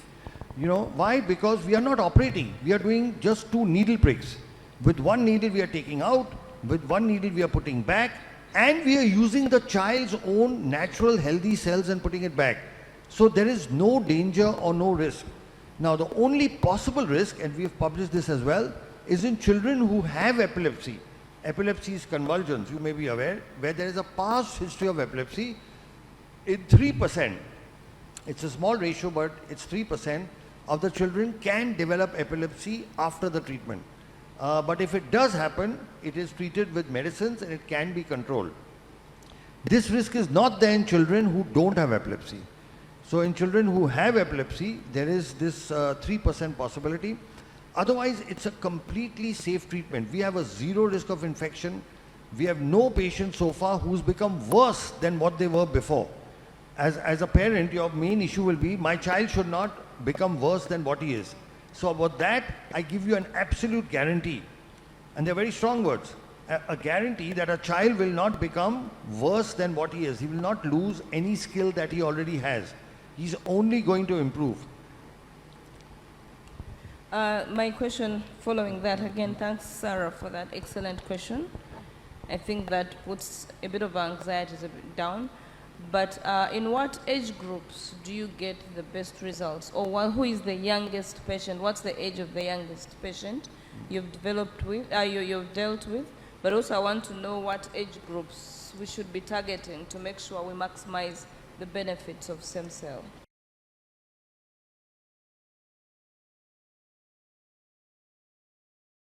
That's a very, very good question.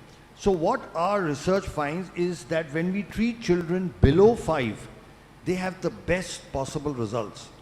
Now here there's something very interesting, you know, we have a doctor from Kenya, from Nairobi. He's a pediatrician, and what he does is the moment the patients are diagnosed at 2 years, okay, he sends all the patients to us for treatment at 2 years. And we will be able to reverse the autism in all of them because they've come to us very early. What our own research shows is that the earlier you treat, the better it is. Now the thing about autism is you don't make a diagnosis till about 1.5 to 2 years. So our youngest child is 18 months.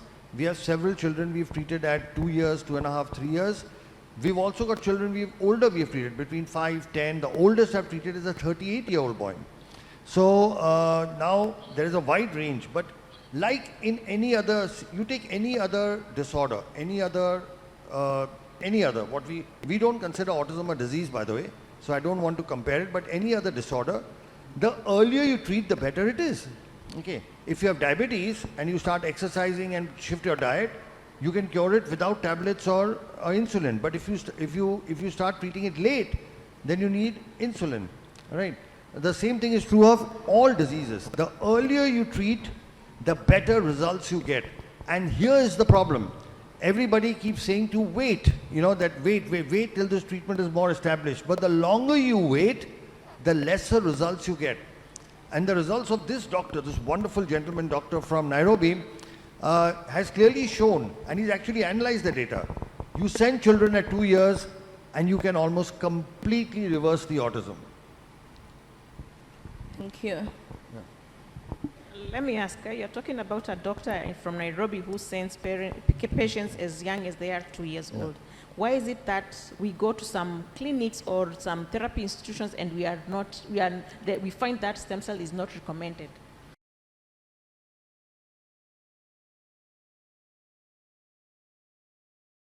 Okay, that's a very interesting question. See, I'll tell you, and I say this openly, I don't mind saying it, all of us in Asia and Africa have what I call a colonial hangover.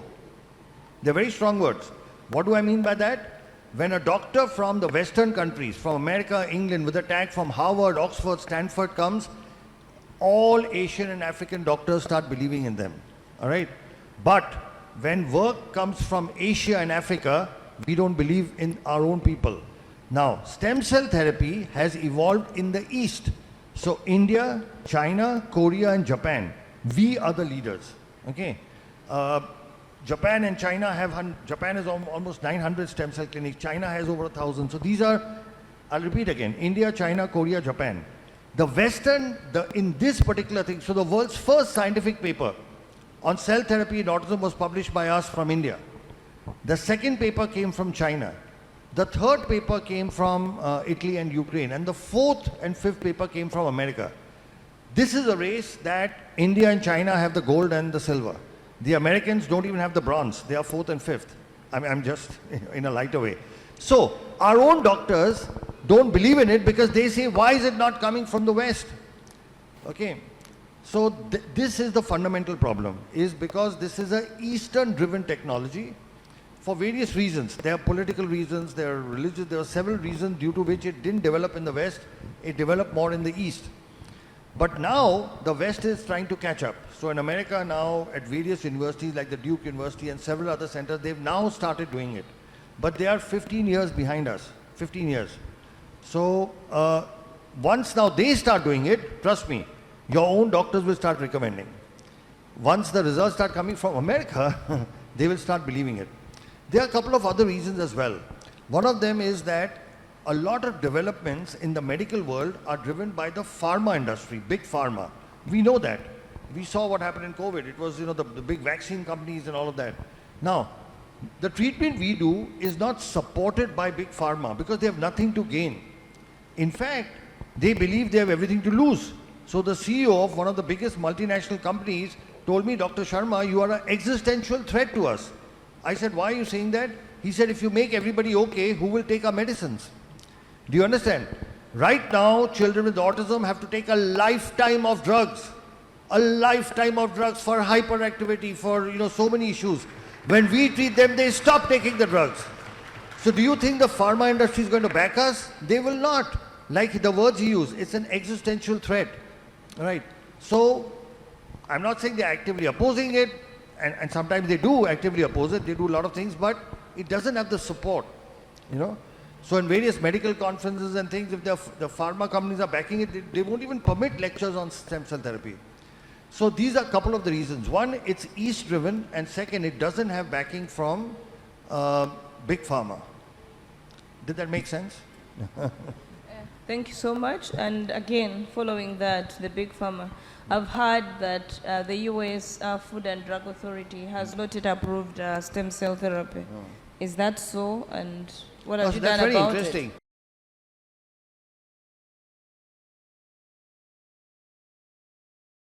Because, like I told you, stem cell therapy has got autologous as well as things which are manufactured by companies and sold as donor.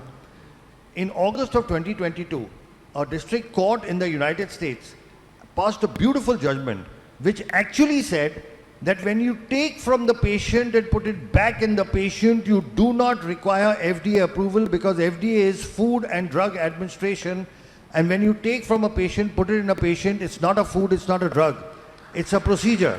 So a federal court in the United States told the FDA that you have no jurisdiction over procedures. So now the whole question, it's not US FDA approved, is an irrelevant question. I'll give you another example. It's like the difference between you take an orange and make homemade orange juice, or you make canned juice, Tropicana or whatever you get here. Okay.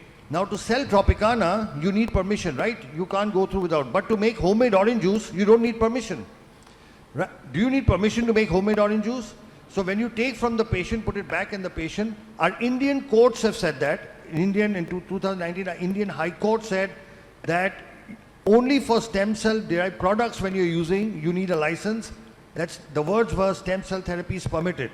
And a recent court judgment, because there are people who oppose this work. Just 1 month ago, they actually specified for autism. And the High Court of Delhi and the Chief Justice gave this judgment, said that this treatment cannot be discontinued. Okay, and actually spoke of patient rights. So in India, fortunately, our government has made this distinction very clearly. The equivalent of our FDA has said very clearly, if a company manufactures and sells something to doctors that is a product, it requires a license, like you require a license to sell canned orange juice. Our government says if you're a doctor doing it in the hospital, you do not require to take permission because it's a procedure. Procedures don't have an approval pathway. A product has an approval pathway. They are two separate things, a product and a procedure. So this is something which the Indian courts, the Indian government has said for a long time. Now the American court has also said the same thing. It is here that national leadership makes a big role. For example, our Honorable Prime Minister, Sri Narendra Modi ji, he is a big supporter of stem cell therapy. When he became Prime Minister, in his first address to Parliament, as to what his government will do, they included 5 areas where they will focus on research. And one of them was stem cell therapy. The other was nanotechnology, thorium research, but one of them was stem cell therapy. When he went to Japan, Honorable Prime Minister Sri Narendra Modi took time off and went to the stem cell laboratory of Professor Yamanaka, who won the Nobel Prize for his stem cell work. We are very fortunate and blessed that the Honorable Prime Minister Sri Narendra Modi ji has written a personal introduction for a book that we have authored. There's a book that myself and Dr. Nandini have authored on a disease called muscular dystrophy. And Sri Narendra Modi ji has written an introduction for that book. So what happens is, when you have the national leadership on top supporting something, it gives courage to the doctors to go ahead and practice it. You know, the Honorable Health Minister Mullen was asking what needs to be done before the equipment, okay, before the infrastructure. The government has to make policies and rules, and we'll share with you some of, you know, which are there from our country, so that other doctors have become comfortable in doing this. Then there is, of course, need for awareness. Then, of course, there is infrastructure, and then there's training. And like I said, training is something we offer at no cost at all to different, we already do it. You know, we already do it for people from different parts of the world. Another thing, since we mentioned Prime Minister Sri Narendra Modi ji, he did something very, very interesting. There was a word for disability in our Indian language that was Viklang, which translated meant disabled, unable to do. It is a negative term. Viklang means you cannot do, somebody who cannot do things. And he officially changed the local word for disability from Viklang to Divyang, which means specially gifted. So officially in India now, you cannot use the word Viklang, which had been used for the last 100 years. You have to say Divyang, which means specially gifted. Now, in this one simple change of words, the Honorable Prime Minister has shifted the focus to what these children can do and not what they can't do. Now, this is so important because this change in mindset, and this comes from the top. When it comes from the top, it percolates down. It gives inspiration and motivation for people to get into the field. It gives inspiration for people to set up rehabilitation centers. It gives motivation to set up special schools.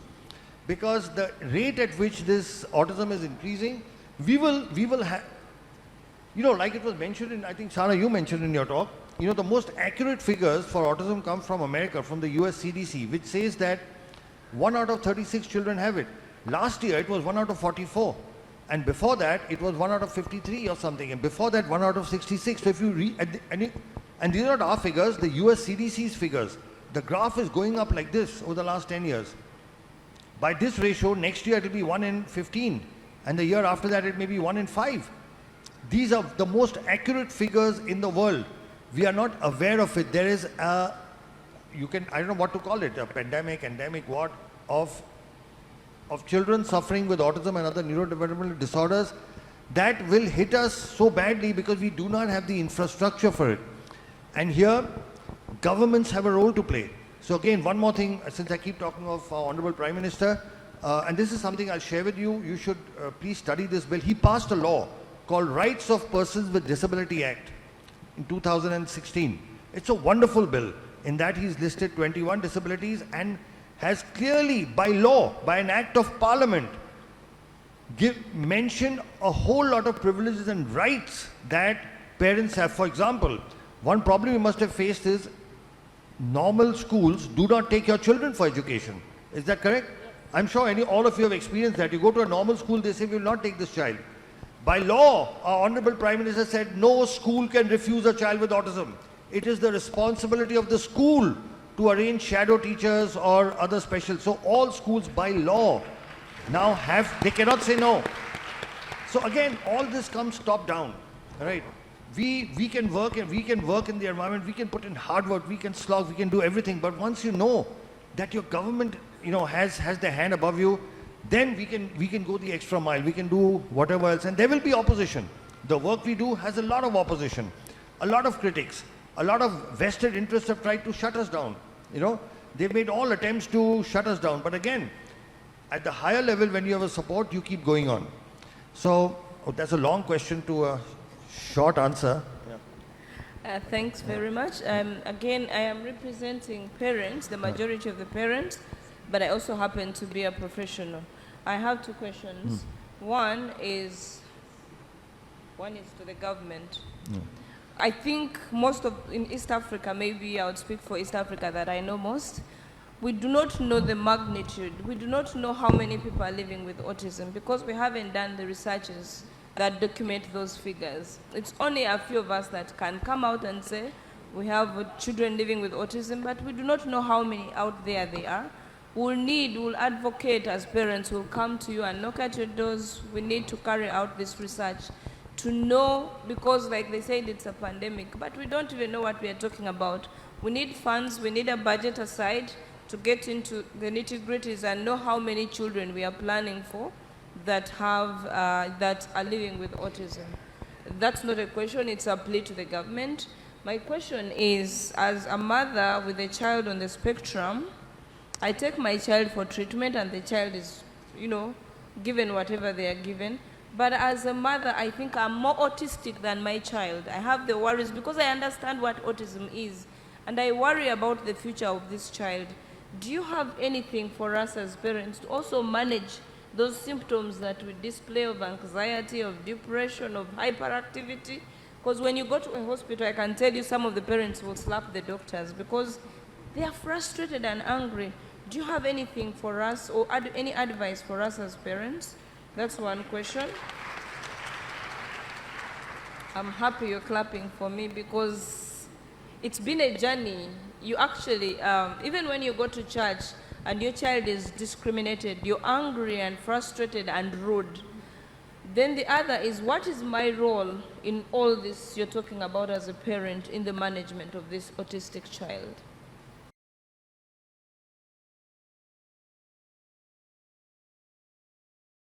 Okay, I think that's the single most important question you've asked, because you are asking what is the power within parents, what can you do at home? And I think that's a very, very important question. So let me start with, there could be multiple answers to this, Dr. Olivia. First, I want to appreciate and thank you for coordinating this, because you are a parent as well as a doctor. That's why I think they've decided to keep you in the middle. You have parents there and doctors here. But I want to talk about several things. So first thing, there is actually research that has happened in India which has shown that every mother, especially mothers of children with special needs, go through depression, anxiety, and severe psychological upheavals. Many of them even contemplate suicide. We've had several mothers who've actually not just thought of, but attempted suicide, and not just once, 2 or 3 times. And whereas for others, they may not understand, I think as mothers, you will understand why a mother would want to commit suicide, because it's just so difficult to handle. Now, the thing about autism is it's called the silent disability because you can't see it. The children look normal, right? They look normal, and so, but looking after them day to day takes a lot of spiritual, emotional, physical courage and efforts. Right from morning, from getting them up to getting their basic toilet and clothing, to feeding them, to taking them to rehabilitation centers, everything is such a challenge. It's not like, you can just walk across. It's like you're walking across with a haversack and 2 heavy bags. Everything is a challenge. Everything is difficult. Every single step. And I very often say, as mothers of kids with special needs, you put more emotional and spiritual energy in one day than maybe most of us don't put in a whole year, just to see one day through. So yes, it takes a lot of energy, devotion and concentration. But one of the reasons for that, and I'll tell you the reason for that, is all of you, when you've gone to your therapists and doctors, they've told you that nothing can be done for your child. Haven't you been told that? All the doctors said nothing, you have to live with this. And what can be more depressing, what can create more anxiety or more depression or more fear and anger than being told, here's this lovely, cute, beautiful child you have. The whole world has advanced so much in science and technology. We are sending rockets to the moon and Mars. then why can't my child be helped? Okay, so that is at the bottom of your frustration, anger, hurt and pain. And here I am to give you good news that that's no longer true. Okay, today we have medical science, medical technology that can actually reverse autism. We've treated several thousand children of that. Our work is published in scientific papers. So today there is technology available. It's not available in Africa, but it is available outside, and I'm sure soon with the support of the Honorable Minister and other senior people, this should be available here as well. So earlier, if you were in a dark tunnel with no light at the end, now there is light at the end of the tunnel. And once there is light at the end of the tunnel, a lot of your anxiety and depression goes away, because now there is something you can work towards. So that's the first good news that we have to spread.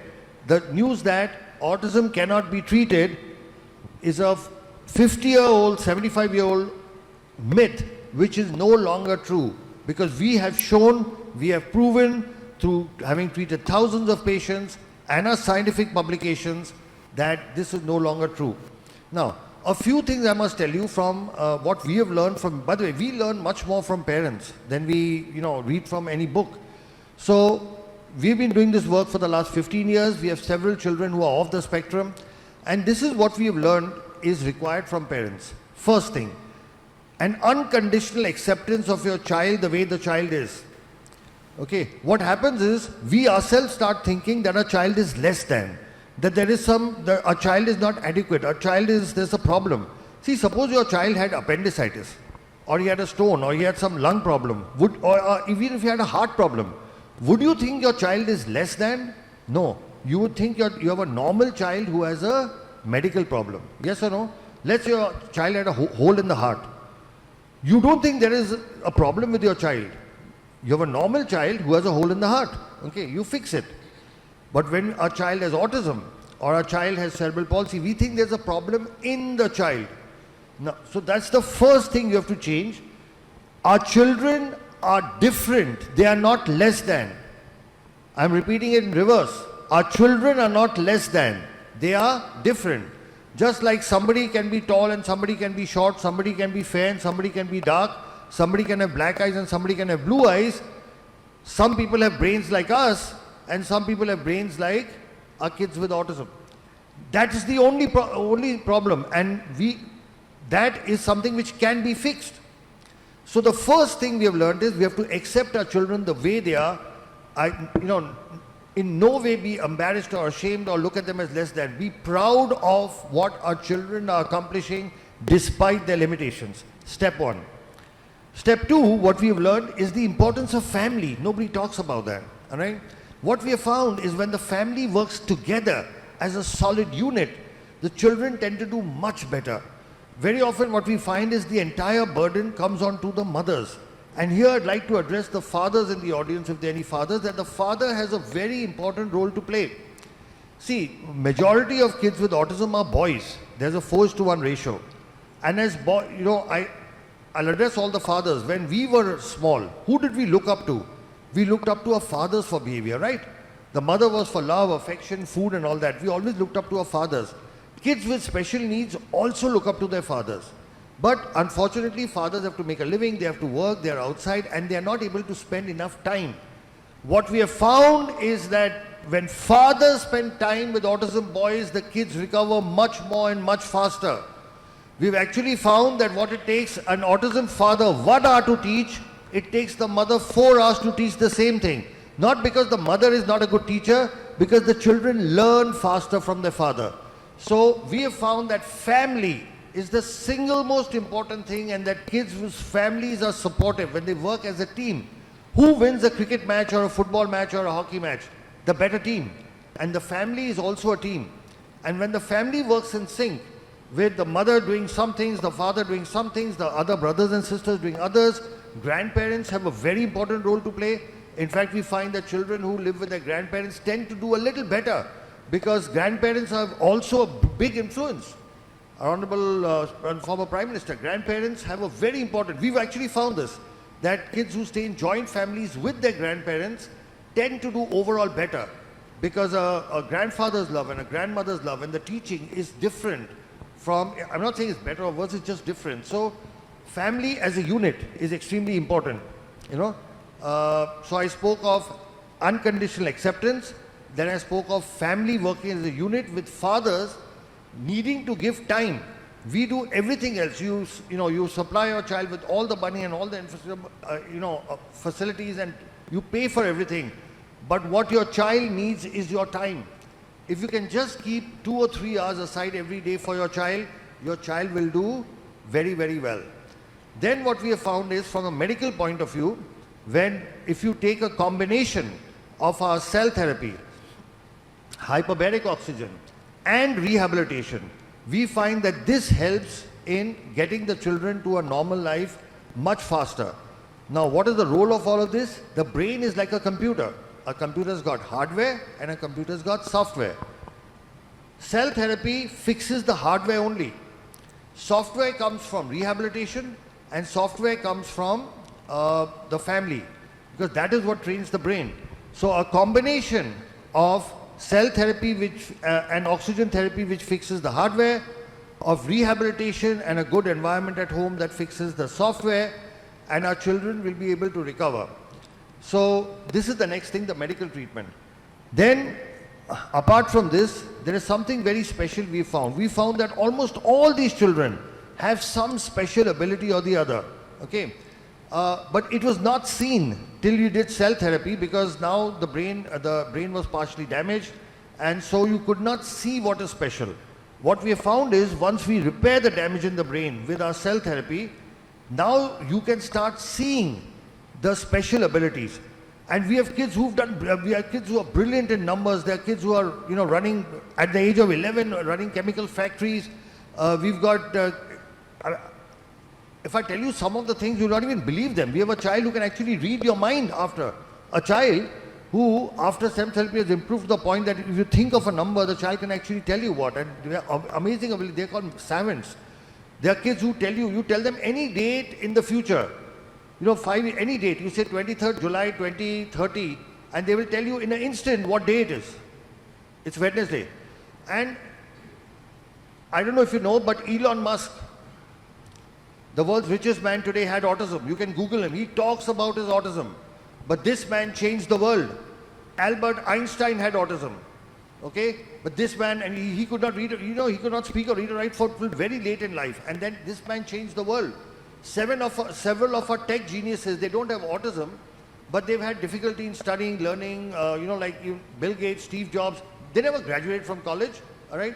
But these are people who changed the world. Leonardo da Vinci is believed to have had autism. So these are exceptionally gifted people. So the one thing that you have to do, see, you are talking about bringing your children to normal. I'm saying once you get, they do exceptional things. They do the most brilliant things. And that is proven by already. Look at Elon Musk. He talks about his autism. He doesn't hide it. He says he had this, but he changed the world. So we have to change our thinking. Instead of looking at what they can't do, we have to look at what is special about them. Like what our Honorable Prime Minister said by changing the name. He said, don't look at what they can't do. Look at what is the special gift in them. So with this combination of things, like I said, unconditional acceptance, the family working as a unit, the medically, a combination of cell therapy, hyperbaric, along with rehabilitation. And rehabilitation, like Dr. Nandini said, needs to be comprehensive. You need to be able to do all the rehab. You can't just do one. People think they go to just one specialty and my child will be okay. No. You need all the specialities together, comprehensive rehab, and then our children will be able to come out. So I hope that answered your question. Yes, so maybe, wow, this is like a ray of new hope. Yeah. I'm sure all the parents here, some of them who might have lost hope, but with everything that you've explained, it's actually truly inspirational. So my question is, you've spoken about stem cell therapy, and I'm sure in the minds of many parents, they're wondering, wow, it's expensive going to India. Before even you think about how much the operation cost, you think about even the air ticket and the flight and accommodation and everything. So is there any plan to bring this in Africa?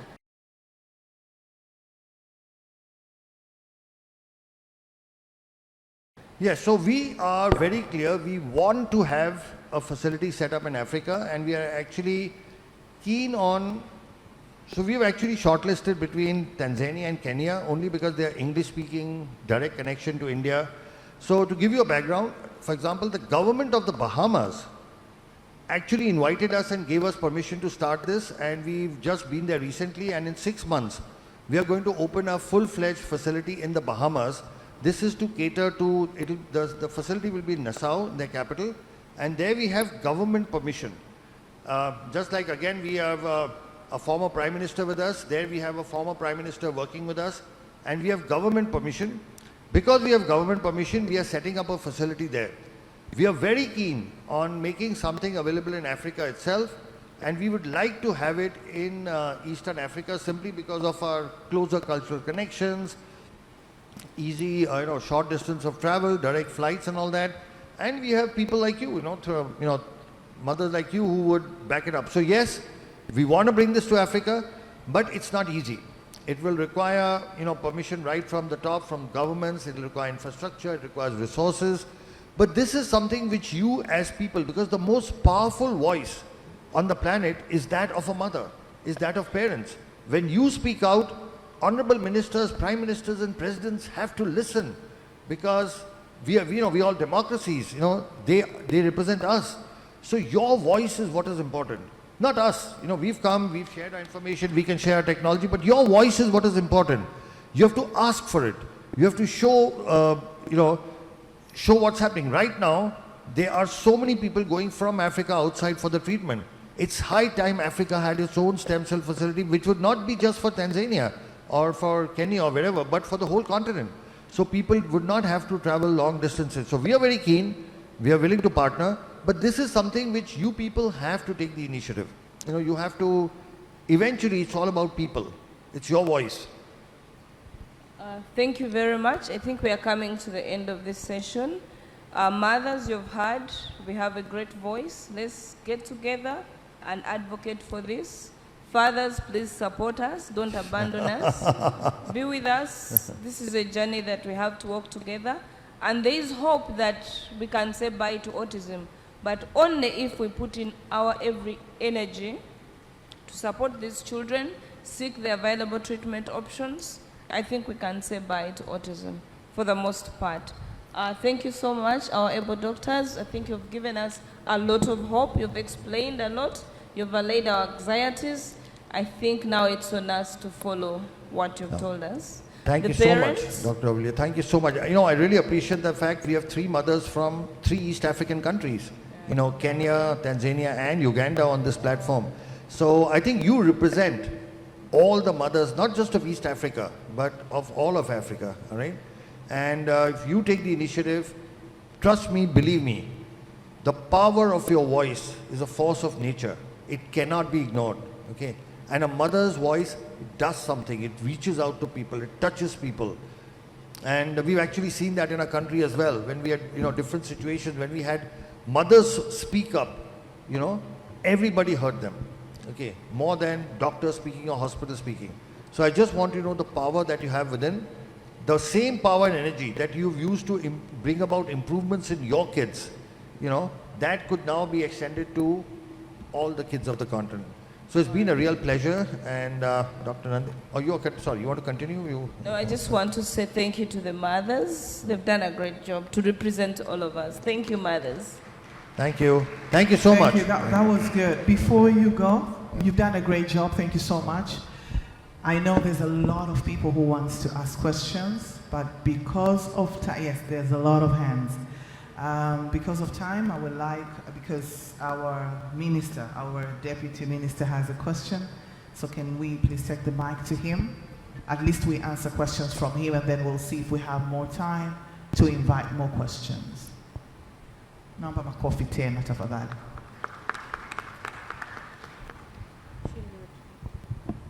Karibu sana mheshimiwa. I don't think it is a question, it's just good news perhaps. He said, I know Professor, he said about the PET-CT scan, if we have in the country. Yes, we have. It is in Ocean Road, okay, our Cancer Institute. So Actually, last month they completed it to connect it so that it can start function. We expect this month it's starting to work. Very good. Yes, so we have that. So it's a good news to the parents when we are talking about PET-CT scan now we have in the country. Another thing is hyperbaric oxygen machine, you said. Yes, we have it in Muimbili. Yes, in 2 weeks it will start functioning. So we are working with the professor so that we can see, so that it can accommodate everything you want. You were saying if it can accommodate everything, but if not, we can make sure that it will accommodate. But we have those two things, then now we remain with issue of, yes, we are doing bone marrow transplant. Yeah. Please, perhaps the professor can explain a bit. Thank you, Honorable. So just to add, to increase the insight, we are also doing bone marrow transplantation. Okay, very good. In one center, we are doing autologous bone marrow transplantation. Okay. In another center, we are doing allogenic bone marrow transplantation for children with sickle cell. So I think that also opens the potential for doing stem cell transplant. Absolutely. Yeah. So all the technology is there. We just need to put it together now. You know? That's great, yes. Wonderful news. Yeah. Yes, that's what I'm trying. I just have to say that so that the parents can hear that. Yeah. You talked of many technology, then we can see how is our capacity by now, then we can move from there going forward. But something is going on. Thank you. Thank you so much.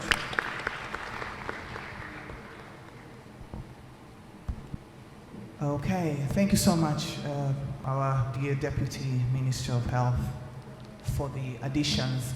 And I would like to also, with due respect, call you, Honorable Deputy Minister, to come on stage and give these beautiful people something that we've prepared for them. So please, if you don't mind, kindly come on stage. The panel discussion was great. Thank you so much.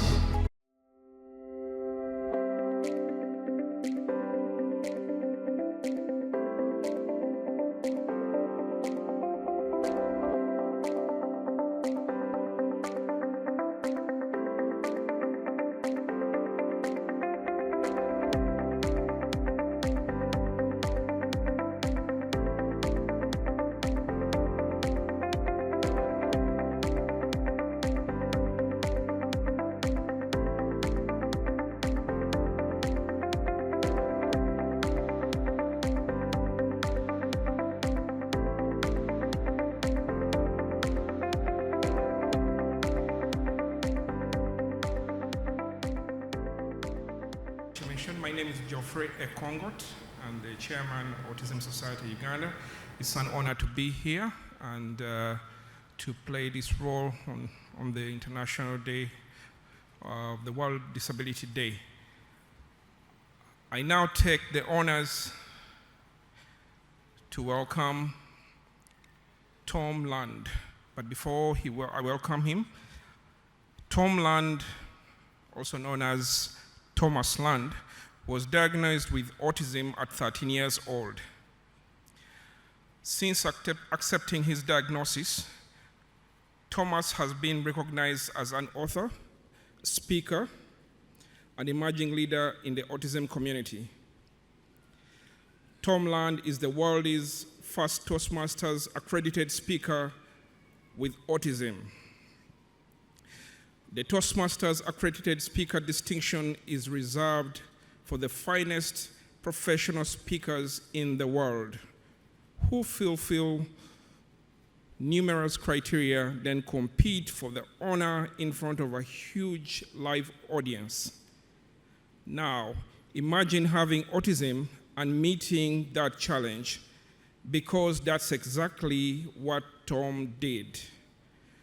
Tom is one of only 90 accredited speakers in the world, and the only one with autism.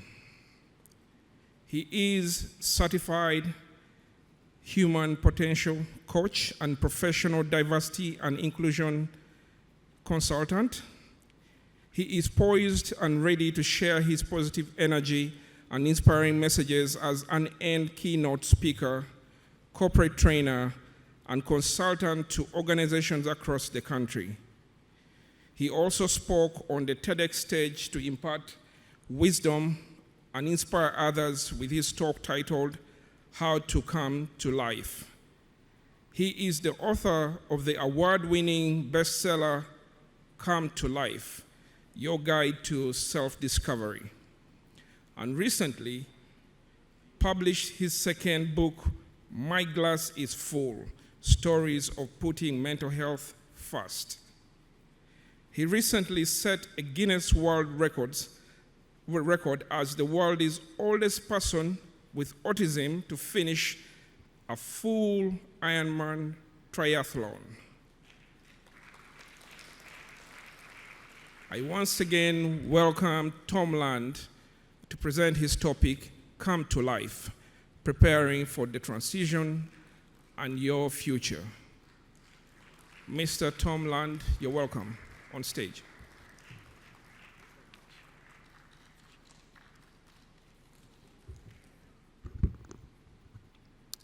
Hello, everyone. Thank you so much for having me today. It's an incredible honor to be in your presence at this conference, and it's actually something I wanted to share.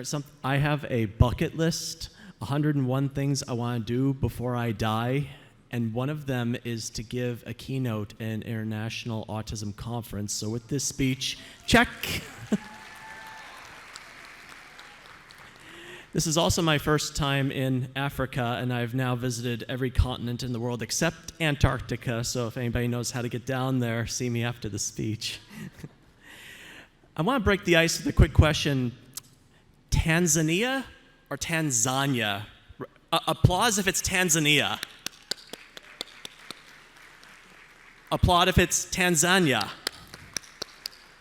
You know, I've heard both pronunciations, but I've always wondered, is there a right or is there not? But even though we have different opinions or perspectives or pronunciations, it's all talking about the same thing.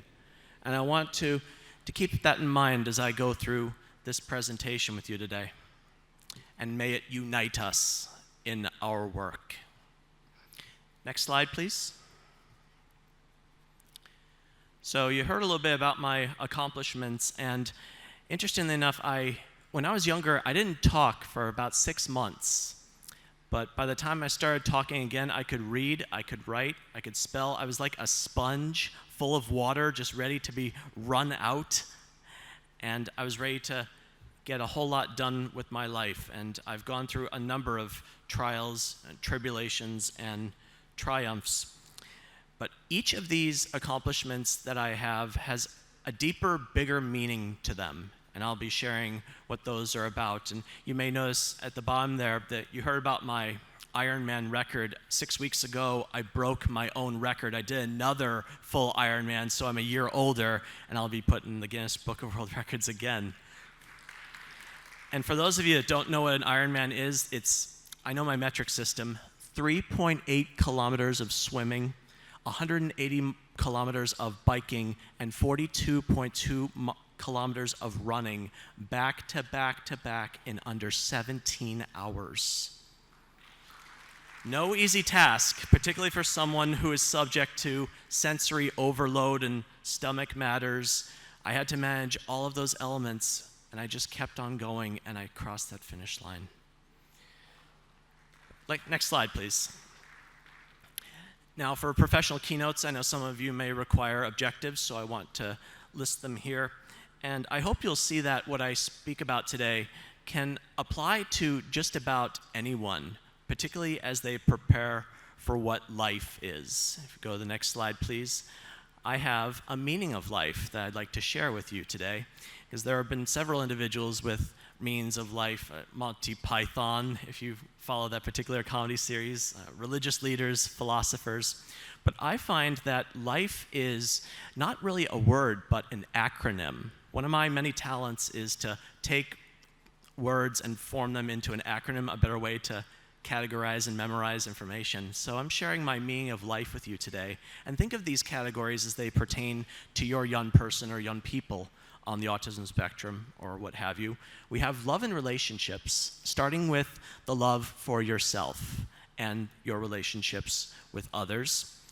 We have independent living, and that's not necessarily limited to like being on your own or moving away from home, but about making decisions about your life, being in charge of your life so that you take it to where you want it to go. Then there's the F, which stands for further education, not limited to college or a university or a degree or diploma, but keeping an open mind, having awareness of what trends are going on in the world, and also being mindful to what other people have to say. So you have the most information you have to make an informed decision. And finally, the E stands for employment, because particularly when it comes to autism, there are more unemployed or underemployed individuals on the autism spectrum than any other class of disorder. And I think that is something we definitely need to work on putting a dent in, because our young people deserve to find something that they do well and can contribute to society, and if all goes well, make them earn their own money. Next slide, please. Telling you a little bit about my dream, right around the time I got diagnosed, I knew that I loved Star Wars and I was good with numbers, and I told my parents I'm going to be George Lucas's accountant. And I set that into motion. After I told them, my parents about though, they could have said, Tom, that is a pipe dream. You really think you can be George Lucas's accountant? But they didn't kill my dreams. They instead gave me a reality check. You want to be George Lucas's accountant? You have to go to college, you have to pass difficult tests, you have to find work in the entertainment field. He's not going to hire someone right out of high school. And I have a bit of what I like to call a Batman mentality, like where there's a will, there's a way. Even if there's darkness, I'm going to find a way through the light. So I said, challenge accepted. And I went to college, and I passed the CPA exam. That's a certified public accountant. And, well, thank you. For those of you that have heard of it, it's probably one of the most difficult tests there is. And I worked for Disney straight out of college doing property taxes. And after I left Disney, Disney would go on to acquire Lucasfilm, George Lucas's company. So the way I see it, retroactively and indirectly, I was George Lucas's accountant and felt like I'd accomplished my goal. And I had several years as an accountant, worked in a Big Four accounting firm internship, had some temp jobs, but I finally got something I was striving for, and you might want to write this down for your young people. Please write down permanent, full-time employment with benefits. Permanent, full-time employment with benefits. And if possible, gainful employment so they can make enough money and save for a rainy day. That was something I was striving for my entire career, and I finally got to that level working as a CPA in the corporate environment in the private sector. But if you go to the next slide, and I think you may have already seen it, the one with the laptop, it cost my physical, mental, and emotional health to get to that financial level. I dreaded going to a desk, sitting there all day, crunching numbers that would not matter in a few years. At the same time, I also saw and heard stories from my peers crashing and burning in life because they did not know themselves. They did not love themselves, and they were not being themselves. So 8 years ago, I decided to leave my accounting career behind completely, put in my 2 weeks notice at work, and now I give speeches, I tell stories, I do coaching, I do consulting. So I want to reach people on a personal level. And yes, let's go to the Toastmasters slide next. Because after I left accounting, I knew I had to better my public speaking. Back about 2 slides, please.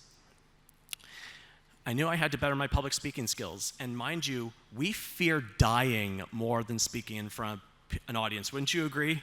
You wouldn't want to be up here right now doing this, would you? Or maybe you would, but I've found that if I can master the art of public speaking, I could probably cheat death, but at the very least, I can tell a story, do something that will resonate with you. So the Toastmasters organization has an accredited speaker program designed for those that have mastered the art of public speaking and apply it to a particular trade or line of work. And for someone on the autism spectrum, which is a social communication disorder, and being able to master the art of public speaking, which is essentially socializing and communicating, I wanted to show myself, my peers, and the world that you too can break barriers. You can overcome obstacles. You can shatter ceilings and stereotypes by showing people that it can be done. So thank you. So that's why I went for the accredited speaker designation. And if you go to the next slide after that about the human potential coach. Right before the pandemic, I got certified as a human potential coach because speeches are one thing, but I wanted to reach people on a personal level and find out what's really going on with them, get to the root of who they are and how they can make the world a better place. And today is the International Day of Persons with Disabilities. I was at the United Nations 4 years ago in New York describing why people on the autism spectrum deserve equal employment opportunities. And the United Nations has sustainable development goals that they want to fulfill by the year 2030. And if any of you happen to see my lapel pin here, I have a pin with those sustainable development goals illustrated.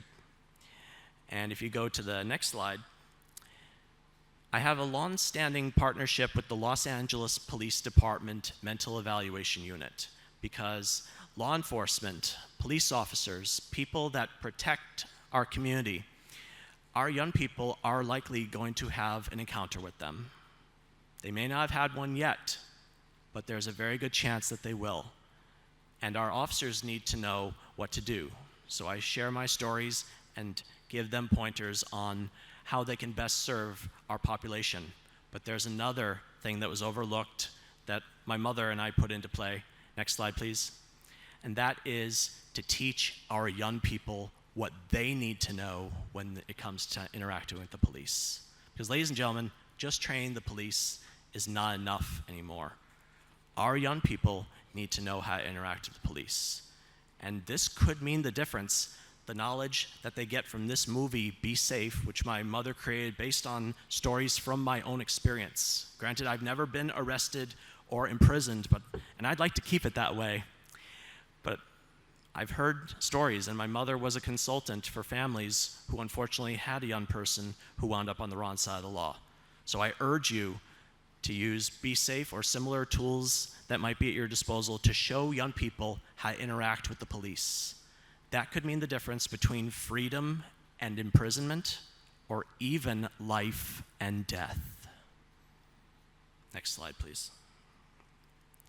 So looking at those life outcomes, the LIFE I brought up earlier, raise your hand if you think our population's having good outcomes based on current circumstances. I'm not seeing many hands out there at all. And that's kind of the point, because if you go to the next slide here, particularly when it comes to becoming an adult or accepting a high school diploma, those seem to be, at least in the United States where I come from, the things that make the services amongst our young people just disappear.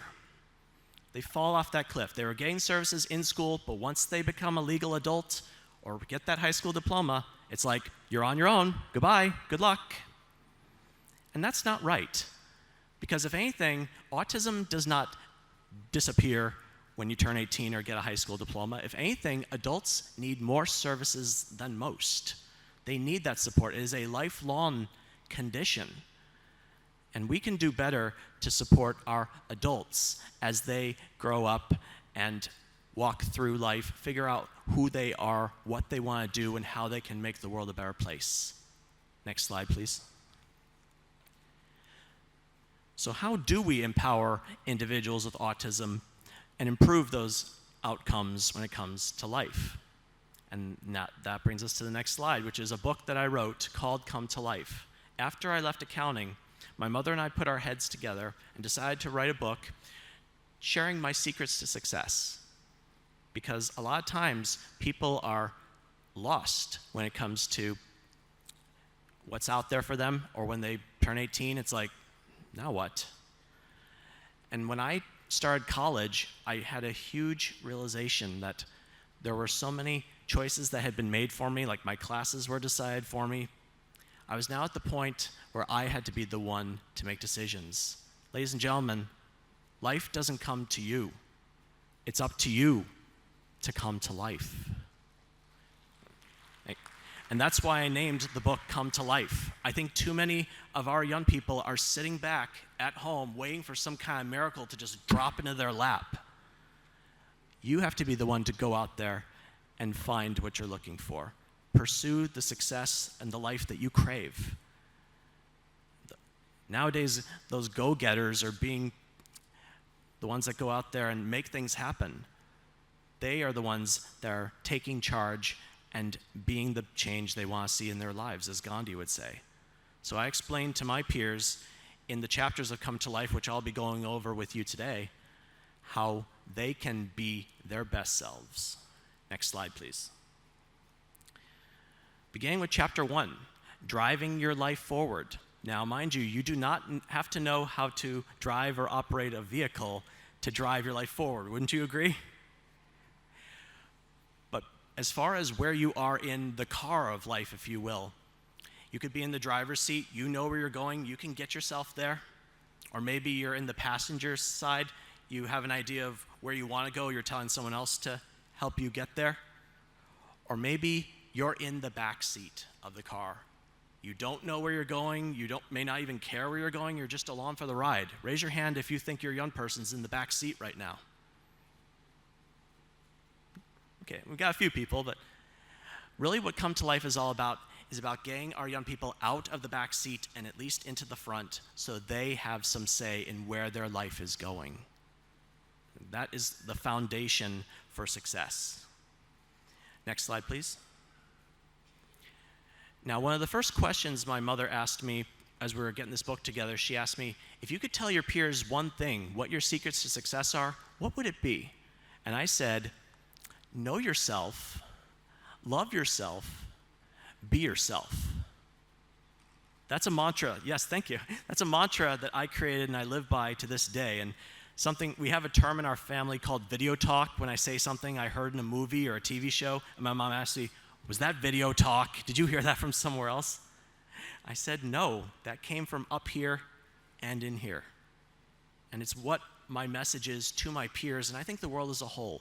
Know yourself, love yourself, be yourself. That sets the tone for what comes next. So as far as driving your life forward, and then we get to the 3 elements of that mantra. Next slide, please. Starting with knowing yourself. Aristotle said, knowing thyself is the beginning of all wisdom. And this is particularly true when it comes to a diagnosis or a condition you may have. Raise your hand if you have not told your young person about their diagnosis. Really? All of you have told your young person that they have autism and they understand it completely?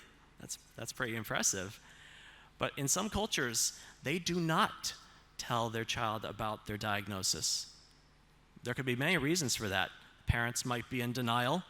They think it'll crush the kid's spirit or self-esteem. And all too often, that causes the child to become confused because they're going to grow up, possibly sense something is different about them, and they're going to go to their parents looking for answers. What's going to happen then? And if the parent knows about it and doesn't tell the child about it, how's that going to help the relationship or the family dynamics? And also when it comes to knowing yourself, it's also about understanding not just your strengths and what you're good at, but also your, what we call in Toastmasters, opportunities for improvement. And I have my fiancée Rosetta here with me. We're both Toastmasters, so we're both all about observing what's good and what can be improved. And the same has to go for our young people. Why? Because if you focus only on what they do well, there's a risk that they keep making the same mistakes over and over again. On the flip side, if you only focus on where they fall short, they may never find out where they can truly thrive, what they are really good at, and what they do better than anyone else on the planet. Each and every one of us has something that we do better than anyone else on the planet. So we have to look at both what you're doing well and where you can improve, and both get addressed. That's how you truly know yourself. And when I was young, I thought I had to know everything, And I had to be perfect. I dread even getting like a B on a test. I would rip it up to shreds. I didn't even want to face the idea that I'm not perfect or I don't know everything. And I was really hard on myself. I thought my mother was perfect, so I thought I had to be perfect. And when I come to find out she's not perfect, and I'm like, well, you don't really talk about your problems a lot. Granted, parents do make mistakes and don't always get it right. But the important thing is that we love ourselves. And that is the next slide, the second part of the mantra. Love yourself. It was RuPaul who said, if you can't love yourself, how can you love someone else? Can I get an amen on that? Yeah, that's more like it. When it comes to your diagnosis, being in denial about it or wishing that things were different, that's just time and energy wasted. And my parents did something for me that really set a tone and made a huge difference in my life. They let me know that they would love me no matter what. I didn't have to change. Yes, thank you. Because this is the life that is going to be. The question is, how is the family going to go with it? And I should note that, figuratively speaking, when there's one person with autism in the family, the entire family has autism, figuratively speaking. So on that note, are you all going to be on a unified front around your young person or people? Not take no for an answer? Find a way? I think that is needed more and more in this world. And I'm very grateful to have had a supportive and loving family that saw the potential in me, wouldn't stop fighting for me, because it helped me see that I'm worth fighting for, and I'm going to start fighting for myself. And I also had to be mindful of who I'm keeping in my life too, because family is with you more or less forever, but when it came to making friends, anybody here ever been told or had someone say to them, I'll be your friend if, or if you do something for me, I'll be your friend? Do you think that's unconditional love, or that's a real friend? And do you think our young people would question that and think, something may be up here? So we need to be mindful of the company we keep, and also see how we can give back to our community, particularly for those that might have difficulty finding and keeping a job. Community service, volunteering in nonprofit organizations, I did that for a number of years. I still do it to this day, and I make a difference. So being able to give back to your community is another part of loving yourself. And something I had to be mindful of is I grew older and had to weed out those people who maybe not were true friends or wanted me to be something different. That brings me to the third part of the mantra, if you go to the next slide, which is be yourself. It was Coco Chanel who said, beauty begins when you decide to be yourself. And this gets a little bit controversial at times, because each and every one of you, I imagine, has some kind of idea or vision as to what your young person's life might be like or look like. The question is that what the young person wants? Is that being who they truly are? Or is their authenticity being jeopardized a little bit? Because, mind you, I wanted to be an accountant. My family supported that. And everyone seems to have these suggestions about how we can be better people on the autism spectrum. But it kind of begs the question, why not just like us for who we are?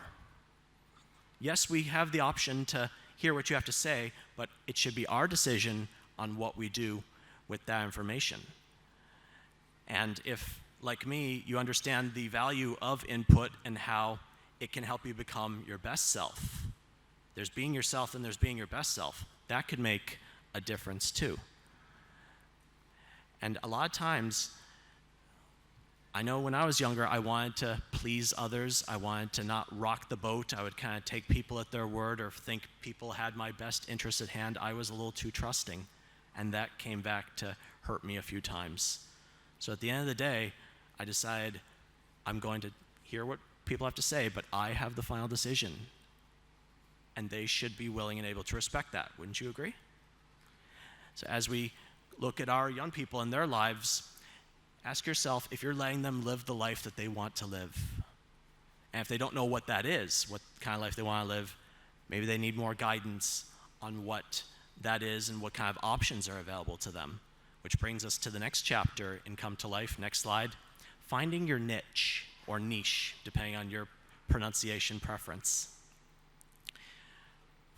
Because a niche is a little hole in the wall where a piece of art or statue fits right in. And each of our young people deserve to find a place where they fit in, where they do well, where they can shine, and their talents can be put to good use. Unfortunately, not everyone seems to have all the opportunities to go out there and find out what that niche is. Whether they're staying at home, could be by choice or not. And even in today's virtual world, sometimes going into a virtual chat room or where the action is, that's part of finding your niche. And also understanding that as we grow older, our niches, where we fit in, change over time as well. And speaking of change, it's happening all around us. Like, I'm not the same person I was 5 years ago, 5 months ago, or even 5 minutes ago. So the change is happening all around us, and I think there's a lot of resistance to it, or like you want to fight the elements and not want things to change, everything to be constant, predictable, and unchangeable. But ladies and gentlemen, what if I told you the only constant, predictable, unchangeable part of our lives is change? That is what's going to be happening whether you choose to accept it or not. So with that being said, finding a way to let change or make change work in your favor. Find ways to adapt, change, evolve, grow, and see where that can take you. Let's go to the next slide, chapter 6. Find your voice. Find your voice, and more importantly, use your voice. Wouldn't you agree? You could find your voice, but if you're not using it, not doing its purpose, right? As I mentioned earlier, accepting that you must be the change you want to see in your life. Now, by a show of hands, in meetings such as IEPs that you may have with your young person, raise your hand if your young person is not present at these meetings about their future. Okay, so a few of you may not have your young person present at meetings about their future. Well, getting back to that car example, not having them present at the meeting, that's like them not even being in the car at all. Wouldn't you agree? It's like taking them, getting them out of the seat that they're in, leaving them on the side of the road, and you driving off without them. And they may or may not have the tools to call an Uber or follow you or catch up or call for help. It's like leaving them in the dust. And parents, you are your child's voice now. Who's going to be your child's voice after you die? A family member? An elected representative? How about the young person themselves? And I want to really make sure that even those who may not or have difficulty speaking, they can still find a way to communicate. Just because someone isn't speaking doesn't mean they don't have something to say. Do you agree? Let's go to the next slide. Now, when it comes to speaking and reading, my mother wrote a book about reading comprehension called Drawing a Blank. This is available on Amazon, and I want to encourage you to have a look at it as far as in connection with further education. How people on the autism spectrum, while they can read the pages or the words on a page, they may not always know what the words mean or understand how it applies to life in general, or maybe a lesson to be taught. So that's something to be mindful about as you look at your children, your young people, looking to read, and more importantly, understanding what they read. Because that is a large part of being a productive member of society and understanding how they can better themselves as a whole. Let's go to the next slide. I'm starting to wrap up a little bit here. But the overall conclusion of Come to Life is I believe each and every one of us can be the hero in our own lives, particularly our young people. They have struggles, they have failures, but there are also successes and triumphs. And isn't that part of what being a hero is about? You fall down, but you find a way to pick yourself back up and keep moving forward. I know I had to do that when I was doing the Ironman triathlon. If you go to the next slide. I actually failed finishing an Ironman twice before I finally did cross the finish line for the first time. And I heard the other day that we need to walk the walk more, but I swam the swim, I biked the bike, I ran the run. And I actually want to pose a little bit of a challenge out there.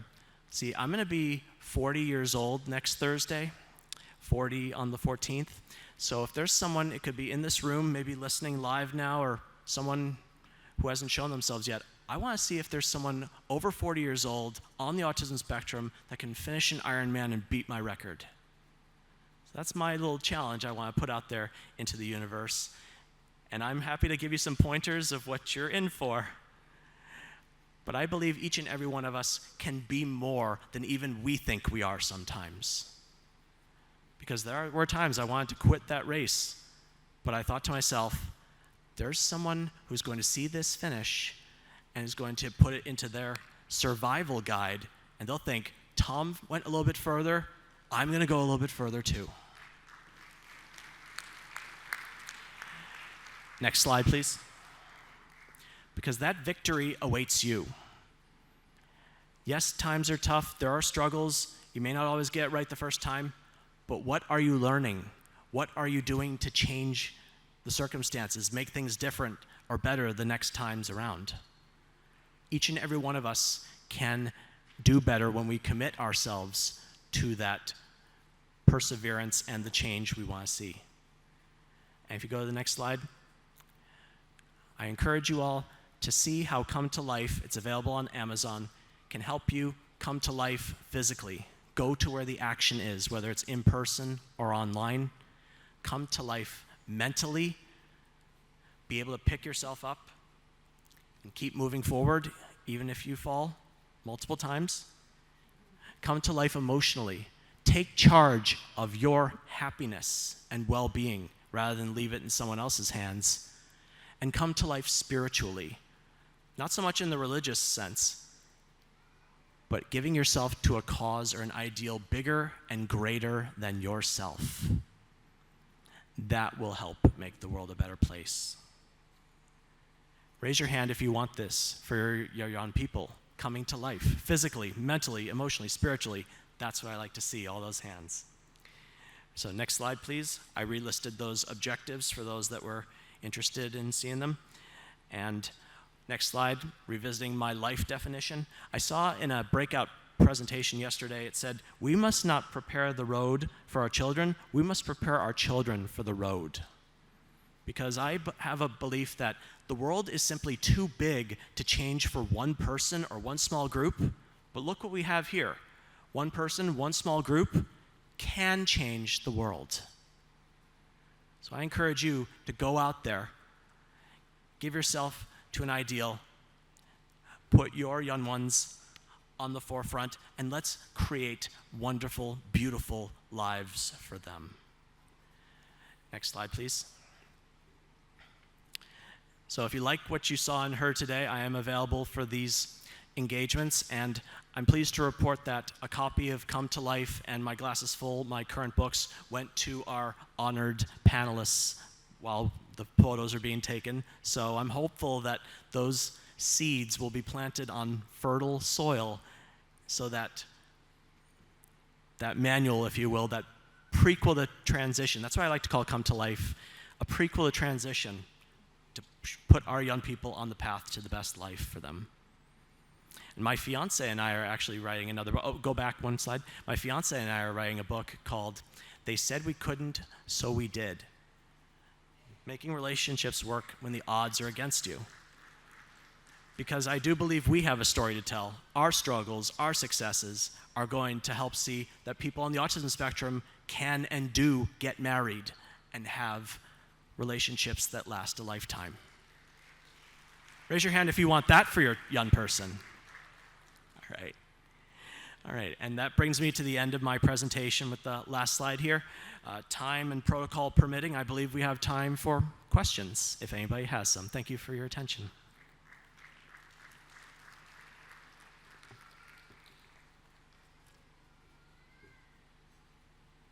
No, I answered everything. You guys are good? I'm getting the signal not right now, and I'm kind of hungry. How about all you? I think it's going to be time for lunch. Thank you all so much. You've been a wonderful audience.